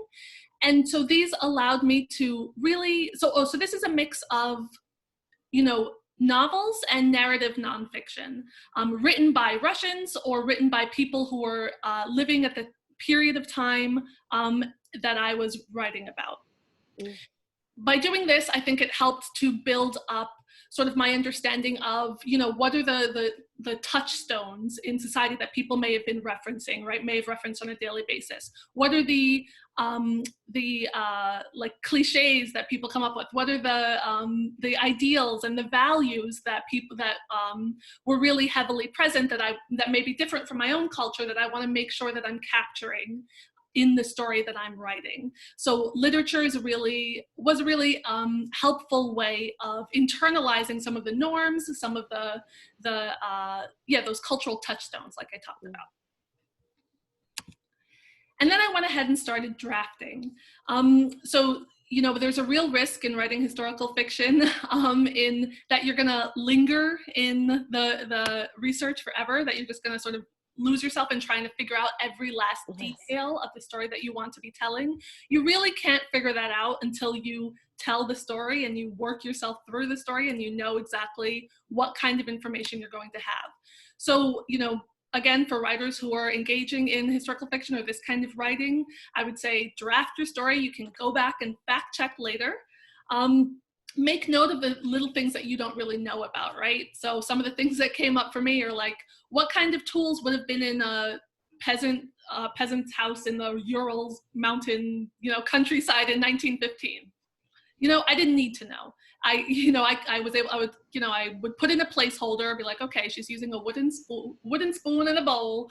And then I was able to come back later and correct it, add more detail, clothing materials for people of different classes, what kind of crops would have been growing at that time of year, right? All of those are things that you can go back, do research later, go back and add in, and it's okay not to know. Of course, you're going to have to go back in and fix those things. So for me, step 4 was really fact checking. And I think for a lot of people, this is what they think of when they think of research. But essentially it's, going back to those popular histories and fact checking yourself. And this is the point for me, at least, where I dived into the academic text, started pulling out, obscure titles like this one in order to really dig in deep to make sure I was getting all of the details correct. Filling in the gaps, correcting errors. And then finally, you know, consulting with real people. It's I think impossible to write historical fiction without actually, or really a lot of fiction if you're talking about any reality that isn't directly yours. So talking to real people who have more knowledge and experience than you do. I hired an authenticity reader, somebody who could speak to, you know, so an authenticity reader is sometimes known as a sensitivity reader, same thing. You know, somebody who could, you know, make sure that you're not falling into, that you're not having your character say something that somebody, you know, wouldn't have said, or falling into stereotypes or anything like that. I think 2 or more is best. You can't really rely on one person to help you do that kind of vetting. And then of course, reaching out to experts, whether you're writing about a particular industry, or whether you're writing about you reach out to a professor who's a history of the time period, that they're gonna make your story, you know, 10,000 times better, I promise you. It's a key step. So I just want to say good luck to everybody who is watching this, who wants to tackle writing historical fiction. It's a lot of work, but it's a lot of fun. And I'm going to post sort of my bibliography in this PowerPoint presentation on my website for anybody who wants to check it out. Thank you. Oh, I just have one question. Did you find it difficult, like getting a sense of like the day-to-day life, like there's things that we do that we don't even think about, you know, and like how do you find those little details? Yeah, I mean, that's one of the hardest things to find, I feel like, in research, is like those, you know, novels are domestic stories in so many ways, right? So you really need to know intimately what things look like on a day-to-day basis. Luckily, I was able to find a book written by an anthropologist who went into like that area of the country at the time period, so a Russian anthropologist. And so this book was translated into English, luckily, and exists. So maybe looking for records like that from people who were studying the folks that you're writing about, the time period that you're writing about at the time. Very cool. Thank you so much, Carolyn. And next we have Alexandra Overy talking about queer norm worlds. If talking dragons are allowed, why can't we get rid of homophobia? Take it away, Alexandra. So we touched on this a little bit earlier when we were talking about, when I was talking about using identities in a fantasy world. And I think it's a question I often come back to as a fantasy writer, as an avid fantasy reader, is why do you still get people saying, this is inaccurate, this is, you know, not true, when we also have a talking dragon and, you know, a main character who can shoot fire from their hands. But it still continues to be something we hear said all the time. I mean, Carly mentioned Game of Thrones earlier, which is a great example that had, what did it have, like 3 gay characters who I think all died terribly, and still people said, historical accuracy, but we have giant flying dragons, that's totally fine. And then that's not even to mention, you know, gender identity and people of color, which in Game of Thrones is a whole other mess. And you see it across fantasy books when we bring the biases from our own world into the fantasy worlds. And this is, of course, not inherently wrong. If it's something you want to examine and unpack, then that's totally fine. But I think you have to really question why, when you're creating a fantasy world, why you are bringing in these biases from our society. Why do you need to bring in homophobia? Why do you need to bring in any of these sort of like racism, anti-disability? Like, why do you need to have these in your story? And I think a lot of times, when it's done badly anyway, it comes down to sort of, I need some conflict for this romance, or I need this, let's throw some homophobia in. And I think that's when, especially as we're writing for teens, you have to be really careful and really considerate in what you're bringing into your story and what you're bringing into your world. Because as teen readers, you know, I mean, myself as a teen, when I was a teen, I read fantasy as my escape. It was the place I went that was like not the real world. I didn't have to deal with real world problems. And I think when you bring those sorts of things in, especially now when we're trying to just bring so much more diversity to young adult literature, I think you really do a potential disservice to your readers if you have things like homophobia there for no particular reason, especially. For my notes. That's a good point. Yeah, and also, not only is historical accuracy a ridiculous thing to say when we're writing in a fantasy world, but also, as we've discussed this entire panel, marginalized people have always existed. Just because the pervasive narrative is not showing that they've existed doesn't mean that they weren't always there. And fantasy in itself can be a great way to explore the fact that actually our history was much more diverse. And I mean, historical fiction, of course, as well, but it's much more diverse than we've been taught in schools. You know, we get the very sort of, I mean, in what Carolyn was just saying, we get not even quite the sort of basic first step of research often in school when we're learning about history, but people take that very literally, and there's no sort of questioning or looking at the differing viewpoints. And then we apply all of that again when we're reading a fantasy book or when we're writing a fantasy book. I think as a writer, world building is always a challenge. I really like world building, but I know for some people it's not such a fun part of the process. I always like going into a new world and being able to sort of explore it. And I think one of the most important things is, in a fantasy world, when you're creating anything different, you need to begin to examine the ways in which the society would be different. So for example, if you're creating a queer norm world where there's no problem with people being queer, you need to start to unpack, okay, so why do I maybe still have the patriarchy in here? Why do I still have racism? Why do I have any of these power dynamics at play if we're saying that if we're having queer as the default, why does all of these others sort of, I can't think of the right word right now, why all of these other, thank you, oppression's still there.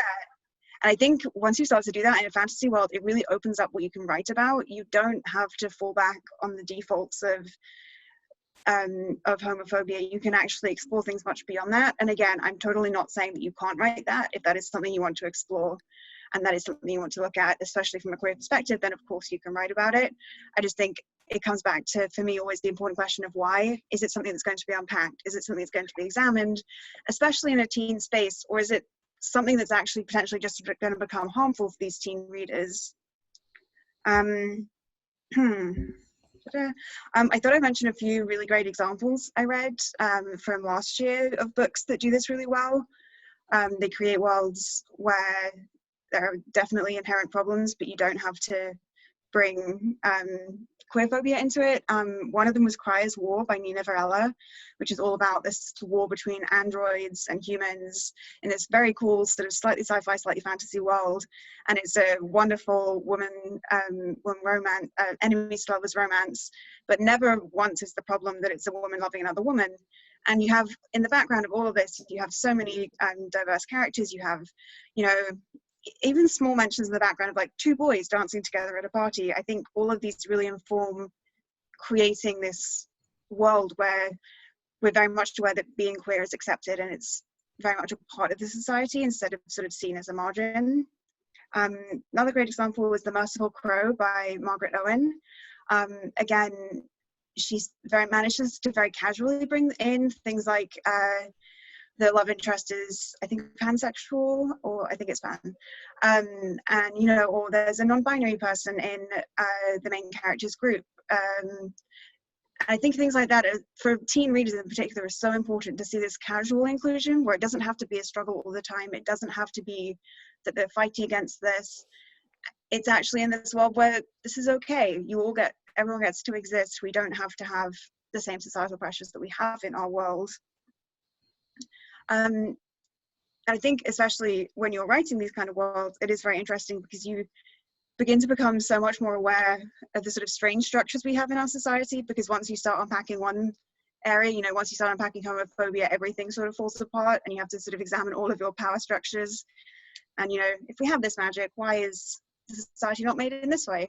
So I think not only is it a really good thing to do for readers, but also it really helps you grow your fantasy world and make it something really real, because it's not just relying on sort of copying and pasting our own history or supposed history onto another world. It's actually examining how another culture developed and how another society developed, which, especially if you have any kind of magic or any of those sorts of things, would not be the same as ours.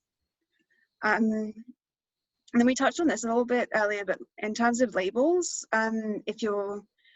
I think this is something that in fantasy, I mean, same with historical, but in fantasy is slightly more blurred line, because of course, again, technically in a fantasy book, it's not in English, we're reading another language that's been translated if we're getting like really specific about it.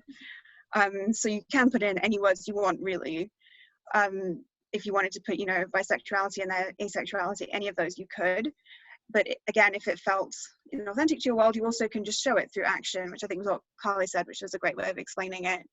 And I think it can be really interesting, again, to examine if you're using the labels, why you're using them, and if you're not, why not using them. And if it comes down to, again, these sort of ingrained biases we have, even as a queer person, I still have a lot of internalized queer phobia from being raised in a society where heteronormativity is very much prevalent. And I think when you get into a fantasy world, you really begin to examine that and unpack that in a different way. And I think, just sort of conclude on a slightly sappy note, but I think also for me in particular, it really means a lot to be able to write a world where it's completely accepted to be queer. You don't have to come out, you don't have to be sort of like, oh, I'm actually dating a woman now. It's very much a normalized thing, and it gives a wonderful escape and safe place where, I mean, my book is relatively dark, but I guess still, for me, I find it's very much an escape from the real world, because it's not somewhere I have to go and I have to think about these things. It's somewhere I get to go and I get to worry about, magic being a problem, or the murdered queen. I don't need to worry about homophobia, which I think, for me, especially as a teen, and me writing for sort of for teens, is the most important part. Perfect. Thank you so much, Alexandra. I learned so much. You bring up so many good points.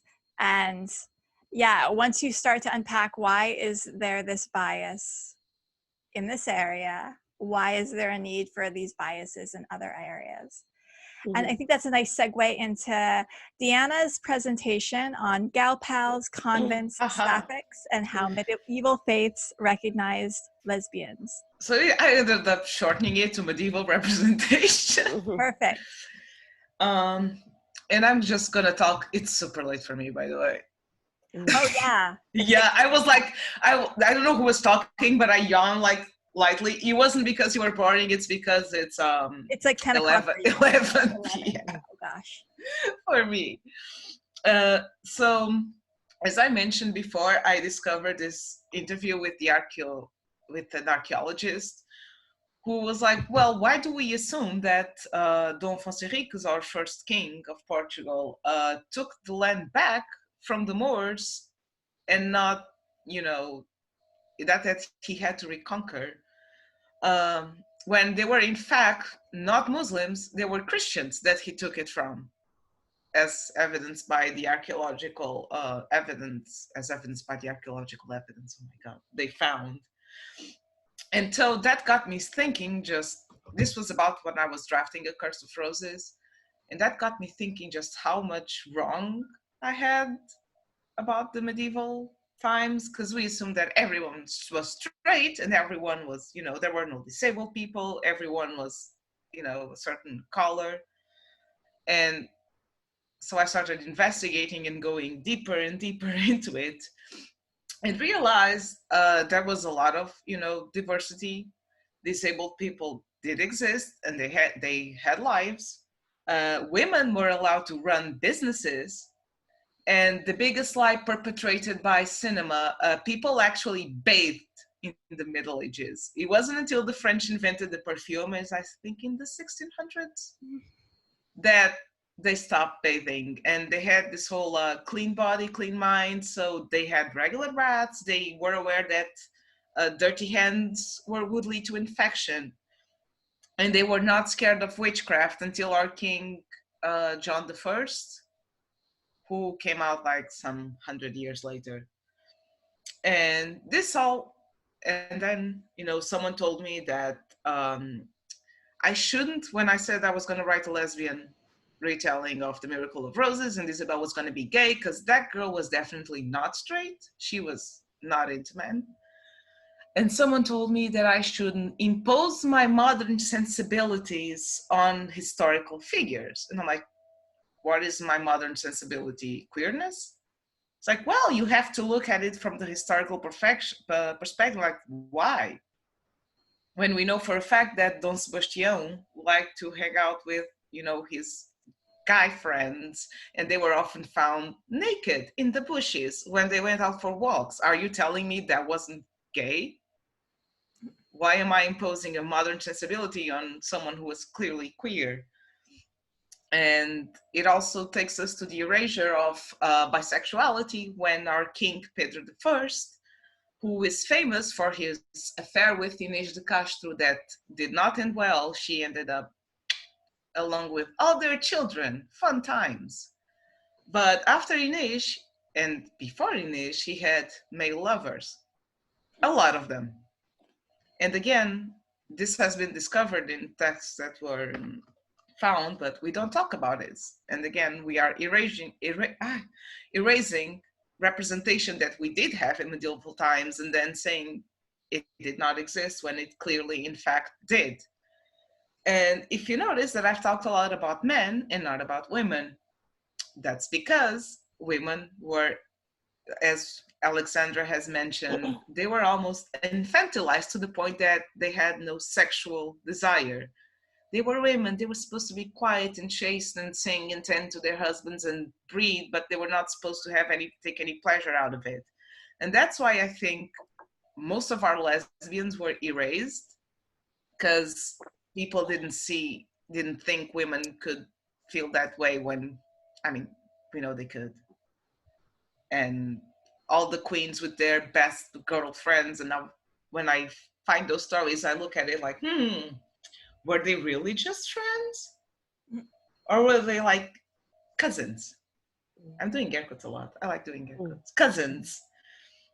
So yeah, and then in a segue into convents, that's where I found that most women who liked other women ended up at. They married themselves to Lord Savior Jesus Christ so other men would stop bothering them. And they lived their lives in isolation while also, helping society, which is a thing we talk a lot about how much Christianity sucks, and it does, but they did good things in that they were the prevalent force of charity, and they ran hospitals, and they gave a lot of refuge and help to people while also suppressing pretty much everyone who did not agree to their doctrines. And that is my on medieval representation, and that we've always been here. Thank you so much, Diana. And I have some convent info. I'm going to be, well. Did you find some more convent info? In my presentation, which I'm going to be presenting on how to find really good research for free using Google. And I'm going to specifically share some very interesting texts, especially from a sex, queerness, and gender roles perspective. So one thing to keep that I want to point out is that a lot of historical research is oppressive. A lot of the texts that you'll find that's written in English, for those of us who are researching English, it will be very oppressive. It will be very frustrating, at least for me, as I was looking at all these documents, whether they're medical journals, whether they are diaries or pamphlets or booklets. They're heavily Christian, they're heavily conservative. And as I'm researching, I'm like, do all people in the 19th century, early 20th century feel this way? And eventually I found no, and I'm going to be pointing out some research that is a little bit alternative and different from what you'll find in your standard searches. So just because there is, though, a dominance of English language research that is very oppressive in nature, it doesn't necessarily mean that your fiction, if you're a writer, has to cater to the oppressor's point of view. Queer people find each other, women who do not who do not find themselves in alignment with the traditional gender roles of the time find each other. Marginalized people in general find each other. And I think it can be really interesting, the communities that are formed when marginalized people come together. I do want to have a little content warning. I demonstrate some ways to search using Google Books, and I share some search terms that have been very fruitful in finding really, really interesting documents. But a lot of this is very harmful language. It's slurs, it's heteronormative, it's queerphobic, it's ableist. And I just want to put that out there as a little warning in case anyone sees the words that I show up on the screen and are, it's very triggering. So just want to make that known before we begin. So books.google.com, really, really easy way to search. And it's got this availability to search for time periods. And so you could put in a custom range for your time period, either especially for those of us who are writing in like 19th century, 20th century time periods, it makes it so easy. And it's great because if there's a word that you're wondering, would that word be used during this, 1910 setting, like towel. Do people use towels in the 1910s? You could search it and then you can find out, yes, they use towels. So that's just an example. But there's some texts that go all the way back to 1500. So, and this is great if you're searching for witchcraft stuff, because there's a lot of witchcraft related texts in the 1500s. But you can limit it to a custom range, again, especially if you're writing for a custom period. And you can find a lot of interesting text. So this is a list of some words that I have used that have been very fruitful in finding just really, really interesting documents related to sex. And many of these are pamphlets that are like marriage guides, you're newly married, what to expect, and getting a perspective of what people thought about sex, the words that people use to describe sex acts. It also gives you medical journals. It gives you religious sermons. So there's lots of things that come up in a Google book search for these types of things when you limit it, especially to the time period. And onanism is a really interesting word that, and I'll bring up slang dictionaries. That's an old-timey word for masturbation. And people in the 19th century were obsessed with getting their kids to stop masturbating. There are so many pamphlets and journals and booklets about how to get, you have to, and how important it was to train your boys not to do this terrible thing. And reading these texts gives you just so much enlightenment to the language that they used at the time, the point of view that they had at the time related to sex. And also slang dictionaries are great. And there's so many of these in the 19th century when you do a search on Google. So this is just one of them that I just found briefly. I have like 5 of them saved in my Google library. And so you can look up search terms for sexual related acts, and you can find instead of the scientific term for things, the common language that people of the time would use. And, you can do a search for some of the queer terms that I'm going to put up on my screen. I'm not going to say some of them just because they're just, they're harmful terms, but you can do a search for some of those terms and you can find the corresponding slang in these slang dictionaries just to give you an idea of the type of language that people used at the time. By the way, this is one of these examples of these like family pamphlets that are available. And a warning against the secret advice and other bad habits. Yes, I took this side here is an illustration I found in the book, and I'm like, that is the best illustration I've ever seen. So the main secret advice is masturbation.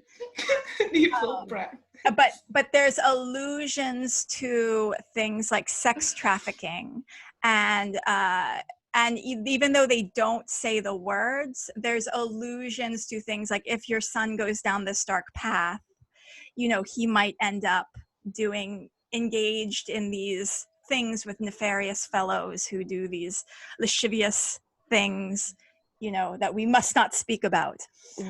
So it gives us, again, some ideas of the minds of the time. And I want to then go into the more positive voices, I should say, out there about specifically homosexuality before we get into the more negative ones. I'm like, oh gosh, there's so many, negative ones and harmful ones and things that you read that you just cringe at the way that they're describing things. So if you are searching for information on queer people and queer lives in the 19th century and early 20th century, definitely look up Edward Carpenter. He wrote a number of pamphlets on lots of different topics. Edward Carpenter was a very early gay rights activist. He was also a vegetarian, an animal rights activist. He was also into astrology and magic. And this guy is so cool. He's like the original hippie. He was also a socialist. And if you're on Wikipedia at all and you're doing a little Wikipedia search for Edward Carpenter, there is a picture of him. And he has socks with sandals over his socks. So I know socks with sandals is an offense to gay people everywhere, but the original gay rights activist wore his socks underneath his sandals, and it's a great picture. He's really into the sandals, and he was also, he had a partner for many decades. They were buried together. He also, and as evidence of queer people find each other all the time, he hung out with all of the queer people. He hung out with Walt Whitman and, the people of that time period. They were all friends, right? So this is a great pamphlet to read. It's all about historical, gay couples, specifically in Greek time. And then he goes into talking about why homosexuality is just something that people are born with. It's not a vice. And then he even goes into talking about, like, people have this love for each other. Why are you going to deny them the right to physically express that love? And it shouldn't be viewed as vulgar. And so this is written in 1894, and right after the Victorian period, going into the Edwardian period. And you read some of the language and it feels like it was written today. And it's really fascinating. And just Edward Carpenter is really just an interesting character too. And this is another one, a pamphlet he wrote called An Unknown People. And the term he used is yearning, U-R-N-I-G. And yearning is a term for a third gender that was used in the middle 19th century to describe, people. And there's lots of different layers of your different labels, I should say. And so this is kind of the beginning of the idea that gender is not a binary, but it's rather like a spectrum, and sexual expression is like a spectrum. So there are different types of URNING, and Uranus and Uranism is also a term that was used to describe kind of the third gender. And but important to note, if you are writing about just regular people in the time period, talking about homosexual life, that's not really a term that would be used by common people. It would be kind of used by either academics or people who are in the know. So these are some terms I'm just throwing up on screen that have been very useful in the past for me when I'm searching on Google books to kind of find information about views of homosexual life and homosexual identity. Because obviously if you throw in gay in books.google.com, you're not going to find what you're looking for. If you throw in homosexual, it's not going to really turn up anything until 1900s and before and after. But these are some terms. Some of them are very harmful, but they're useful as far as when you bring stuff up. Crossways of Sex was a really detailed kind of anthropological study of alternative forms of sexuality. And it includes, of course, homosexuality and a lot of information on male prostitution. It has a lot of really specific case studies and examples of people in life, and it describes treatments as well. So it's definitely not the positive Edward Carpenter view of sexuality, but it's very useful to kind of get an idea of the time period. The Friendships of Women is not intended to be a gay book, and it's written by a dude about women. But it's hilarious because he includes letters and quotes from letters between female friends, and it's like, oh, you know, they are definitely lesbians. As when we're reading it, William's narrative though is very heteronormative, and his narrative is very male-centric and male point of view. So it's really illuminating and interesting to read the dichotomy between William's narration and the actual content of the letters, which is very, very obvious that many of these women are lesbians. Sexual Inversion is the first medical textbook on the topic of homosexuality, written in 1897. And by the way, all of these are free on Google Books, and they are great to read. Lots of case studies and a lot of first-person narratives. It does propose legalizing homosexuality, which is, again, that's like very uncommon at the time, and so it's useful to have that perspective. The co-author Simmons was secretly homosexual, and he helped to write the book in writing letters about his personal experiences to Havelock Ellis, and the book was not published in England because it was banned, and you know, Simmons' family was very afraid that, you know, the public would know about his homosexuality.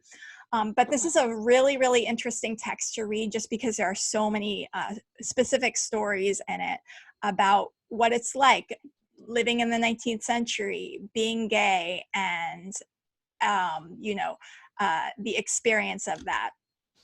Sexuality Restored, I like this because it's probably one of the only texts that has a first-person narrative of someone who's on like the ace-aro spectrum, or when I say ace-aro, I mean asexual, aromantic spectrum.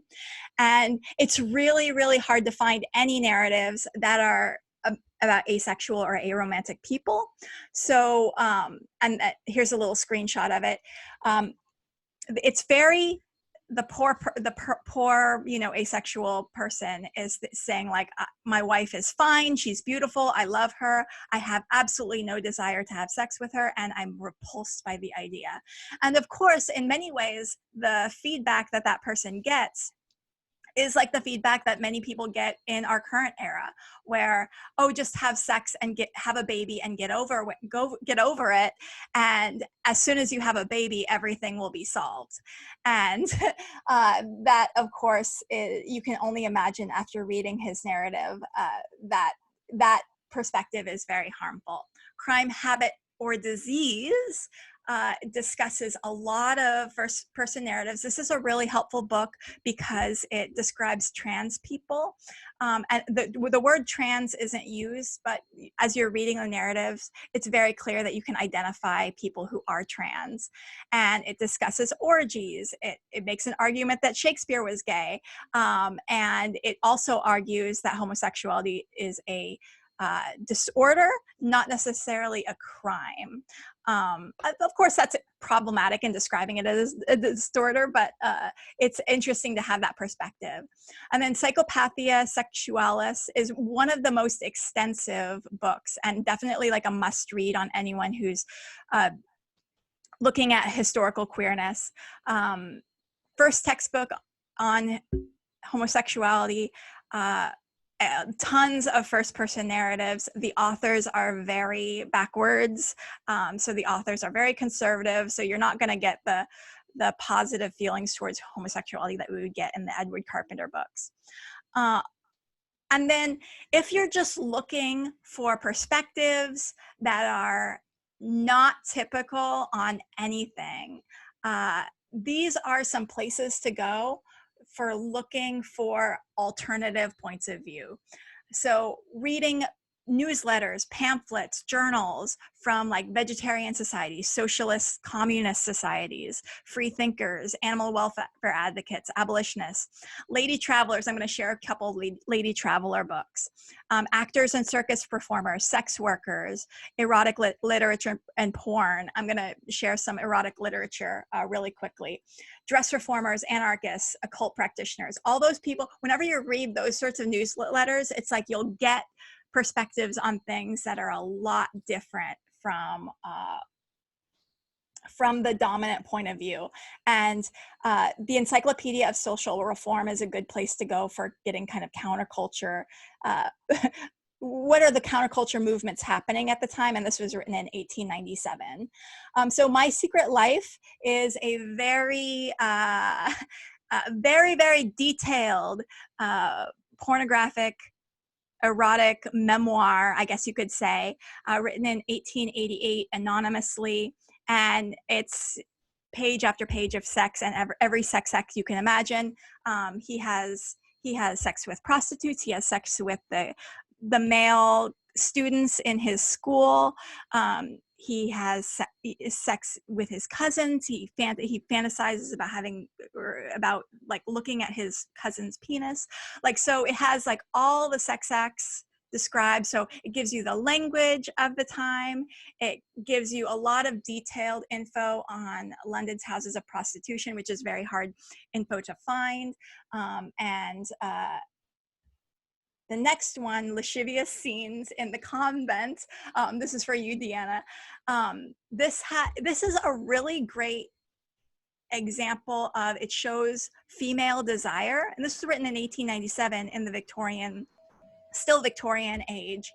And so it addresses female desire. I mean, it's definitely written for the male perspective, but it shows women having urges.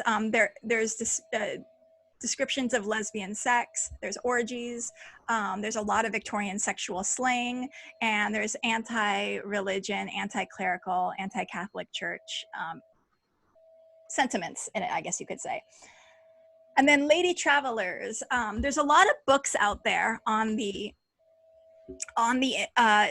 Google Books about like women's memoirs of traveling and making guidebooks for other women. And so these are a couple of them.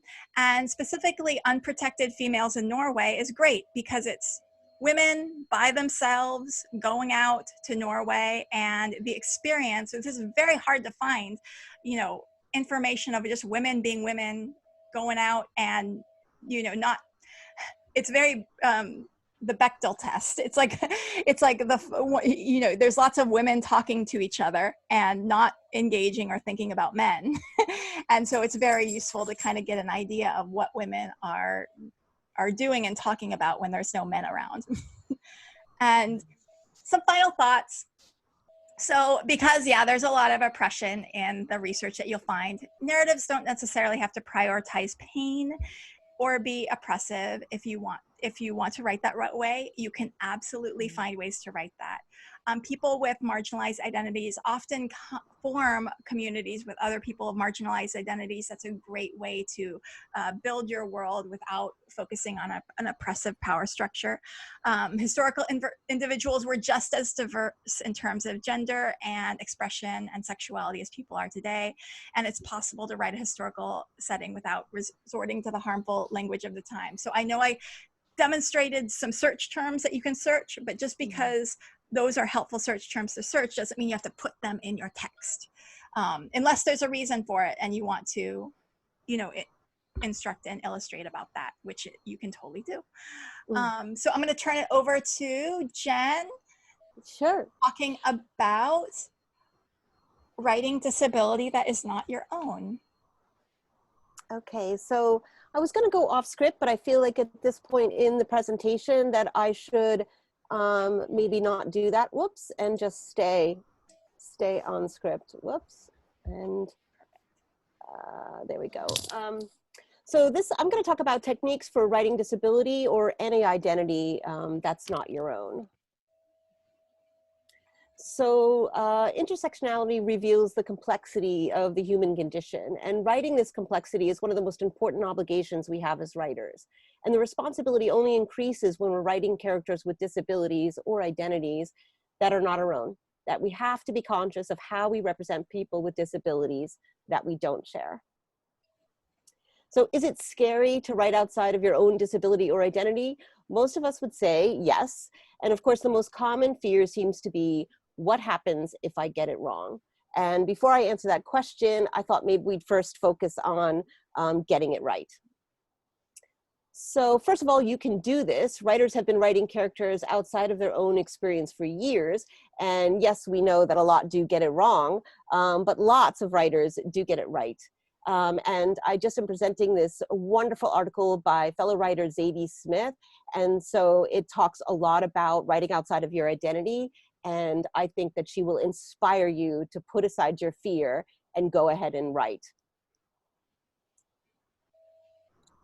Whoops, we forgot learn. So there are other writers out there writing about this very subject. And I would suggest you buy their books and read their books because help is out there and we should take it. So also research, and a lot of us have already talked about how to research. But as writers of historical fiction, this is the fun part for all of us. And so here are some of the tools that I use for writing outside of my disability or identity. So I use Google Scholar. If you've never used it before, it's pretty awesome. You just Google Scholar, it comes up. And then here you're given access to peer-reviewed articles and journals. And it's a wonderful place to start learning about disabilities or identities that are not your own. Memoir and own voice fiction, pretty self-explanatory. Read about the lives that you're trying to write about.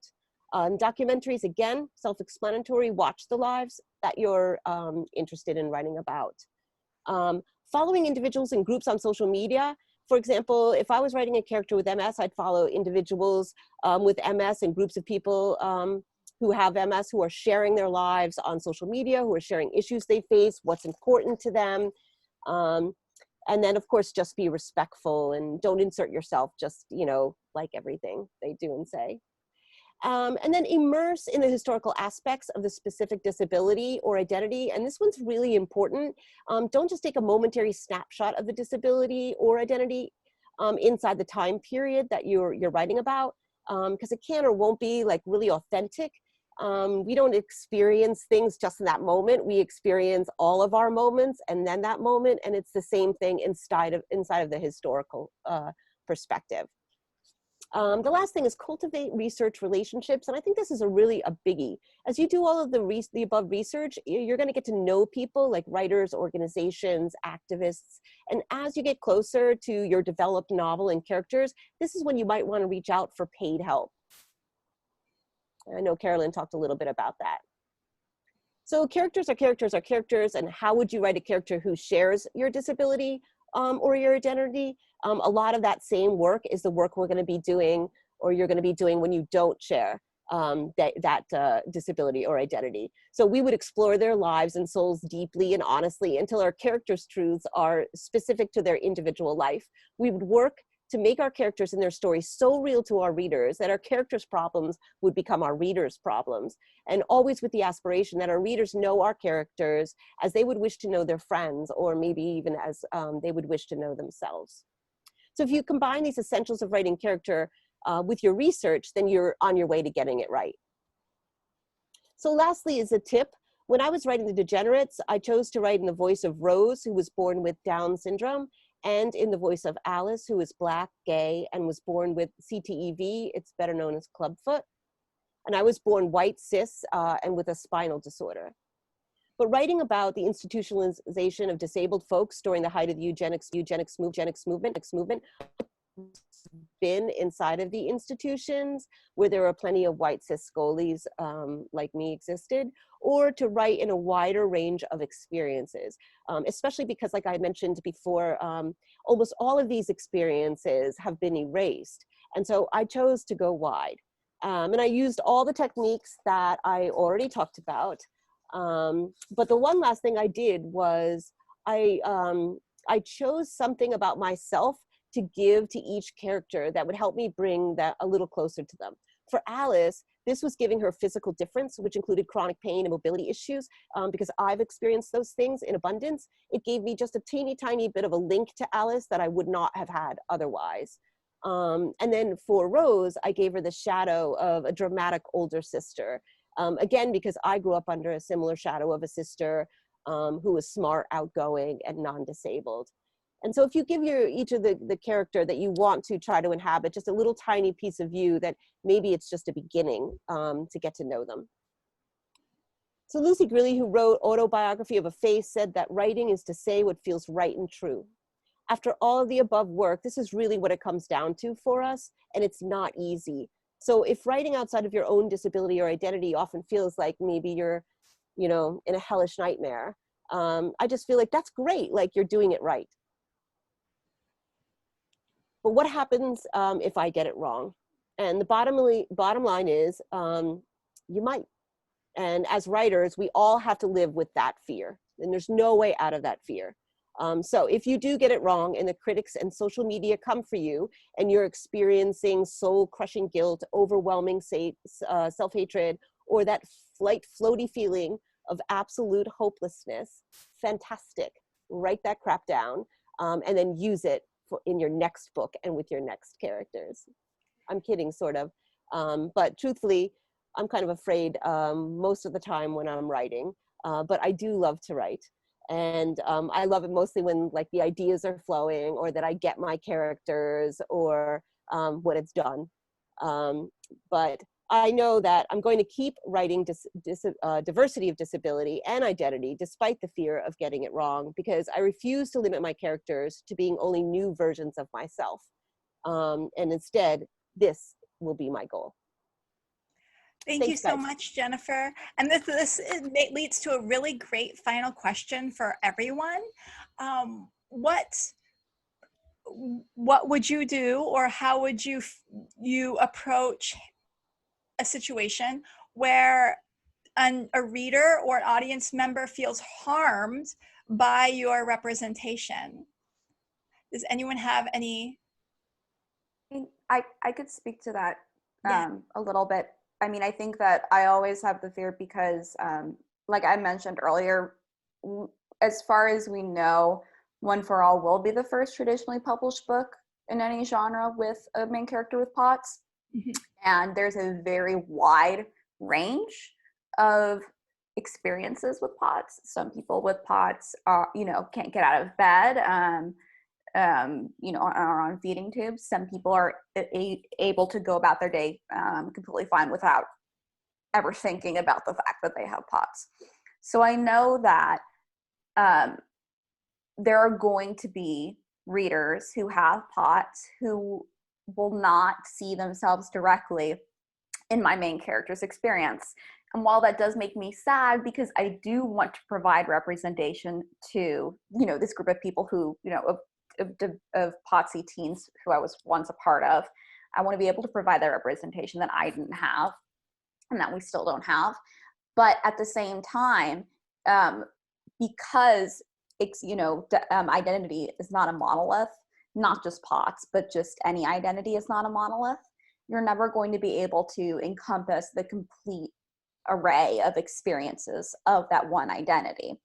So because One for All's main character's experience of POTS is very similar to my own, I know that I have to present it in a way that does my experience justice. It has come down to a lot of, me saying, oh, I can't make that narrative choice, and having to push back on certain edits. I remember going out on submission. Before we went out on submission, I had conversations with my agents about a certain amount of time that was supposed to pass between chapter 1 and chapter 2. It's like, this can't be a few days, because if my character was having these symptoms at this point and she was fine a few days later, that would not be realistic or true to my own experience of POTS. So I have to take I've got to make these other narrative choices that are the harder choices, because they're just harder to write in terms of trying to find other alternatives, but you still have to make them to be authentic. So that's my perspective in terms of that. But I think that also each reader, if a reader is harmed by your work, that's a very singular experience. And I think that it's hard for me to say like, oh, I would respond this way. It's like in a certain way, because I think that, like each person needs to be addressed in a certain way. And all situations are different. Mm-hmm. So for example, like if somebody in my book said the POTS representation wasn't accurate, I would have a different reaction than if somebody said, oh, this one character's experience of racism is not accurate. Then that's a completely different scenario. Mm-hmm. Definitely. I mean, I think a lot about like if someone is harmed about my book, because it's such something we think about every day when we're on Twitter and Goodreads. And I just think I want to know, and I want to like apologize, and I want to like, because I hope that my book brings good things into the world, not negative things. And the fact that I would write something and unintentionally it's harmful, I want to know about that. And I also want to, instead of deleting the comments, blocking, I'd want to be like, you bring up good points. I was not aware of that, and I see now how you are correct and how this is harmful, and I'm going to aim to either fix it in the reprints of the book and also make sure that I do better in the future. But there, I mean, I could also imagine there's someone out there who might say that, might be unhappy with the fact that the main character is a queer woman and maybe not a queer male character because of misogyny. And if someone's coming at it from a misogynist point of view, or if someone's coming from an aphobic or queerphobic point of view, well, then that would be handled in a different way. And I would obviously use nonviolent communication in handling it, but I would state that, I think that perspective is coming from a queerphobic or misogynist point of view. Anyone else have any thoughts to that? How would you approach if someone is harmed by your writing? Depends. Yeah. It depends on a lot. Yes. Yeah, I think writing is scary in general, and you just have to be brave and do it and do the best you can. And like what Lucy Greeley said, just write what is true. And then if it ends up hurting someone, you say, I'm sorry. None of us start out with any intention of doing that. So I don't think any writer, I shouldn't say that, but I doubt any of us start out with the intention to hurt others. And so if we do, I think we will all feel really bad about it. Yeah, I think we've seen authors that we really admire probably, and who other people have a critique of their work, saying that their work is harmful. And I mean, at least I tend to hope, I really hope the author like takes that feedback to heart and like implements that feedback when they're, or thinks about that feedback when they're writing their next book. And I really hope that author doesn't just ignore, erase, and block, because I think some of that feedback is really helpful to making a better world where our writing is a little bit more compassionate.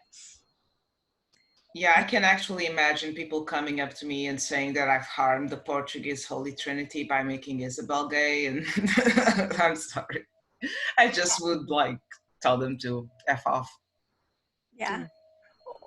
Yeah, I'm sorry you feel that. Because everything else is it's a lot of my personal experience, and I always say this, my personal experience is not yours. Mm-hmm. So if it harms someone, not in a, not because of a queerphobic way, if I legitimately harm someone because of something I've written, I will try to see what I've done wrong, and I try not to do it again. Mhm. Definitely. And also remind them that my queer experience is not a monolith, like Lillie said. No experience is a monolith. I can't claim absolute knowledge of Portuguese existence, for instance. Definitely. Any final thoughts? Yeah, just to Diana's last point, I think it's notable that, you know, this question doesn't really get asked of people who are writing stories about, you know, white, cis, het characters, right? This is an additional burden that diverse authors or authors who are writing stories about diverse characters have to take on and have to respond to. So I think it's an incredibly important question. And I also think that, you know, I go back to what Jen said, like, every writer has a responsibility to tell an authentic story that does not cause harm. And if you do make an, you know, if you do make an error, you make a mistake, and somebody helpfully points that out to you, you know, do better next time. But don't let that keep you from telling the stories that are not, you know, if there were more stories about diverse people, you wouldn't be relying on a single story to represent everyone from a particular identity. And if you find that a lot of people are mentioning the same problem, do not argue. Yes. Take a seat and listen. Yes. Thank you guys so much for joining me today. We did a deep dive onto a lot of topics. So I'm going to end the recording here. But I'm going to put everyone up on the screen one last time so that we can all see our names, check out our books coming out soon, or in many cases out now. And thank you all for joining me, and I can't wait to read your books when they're out.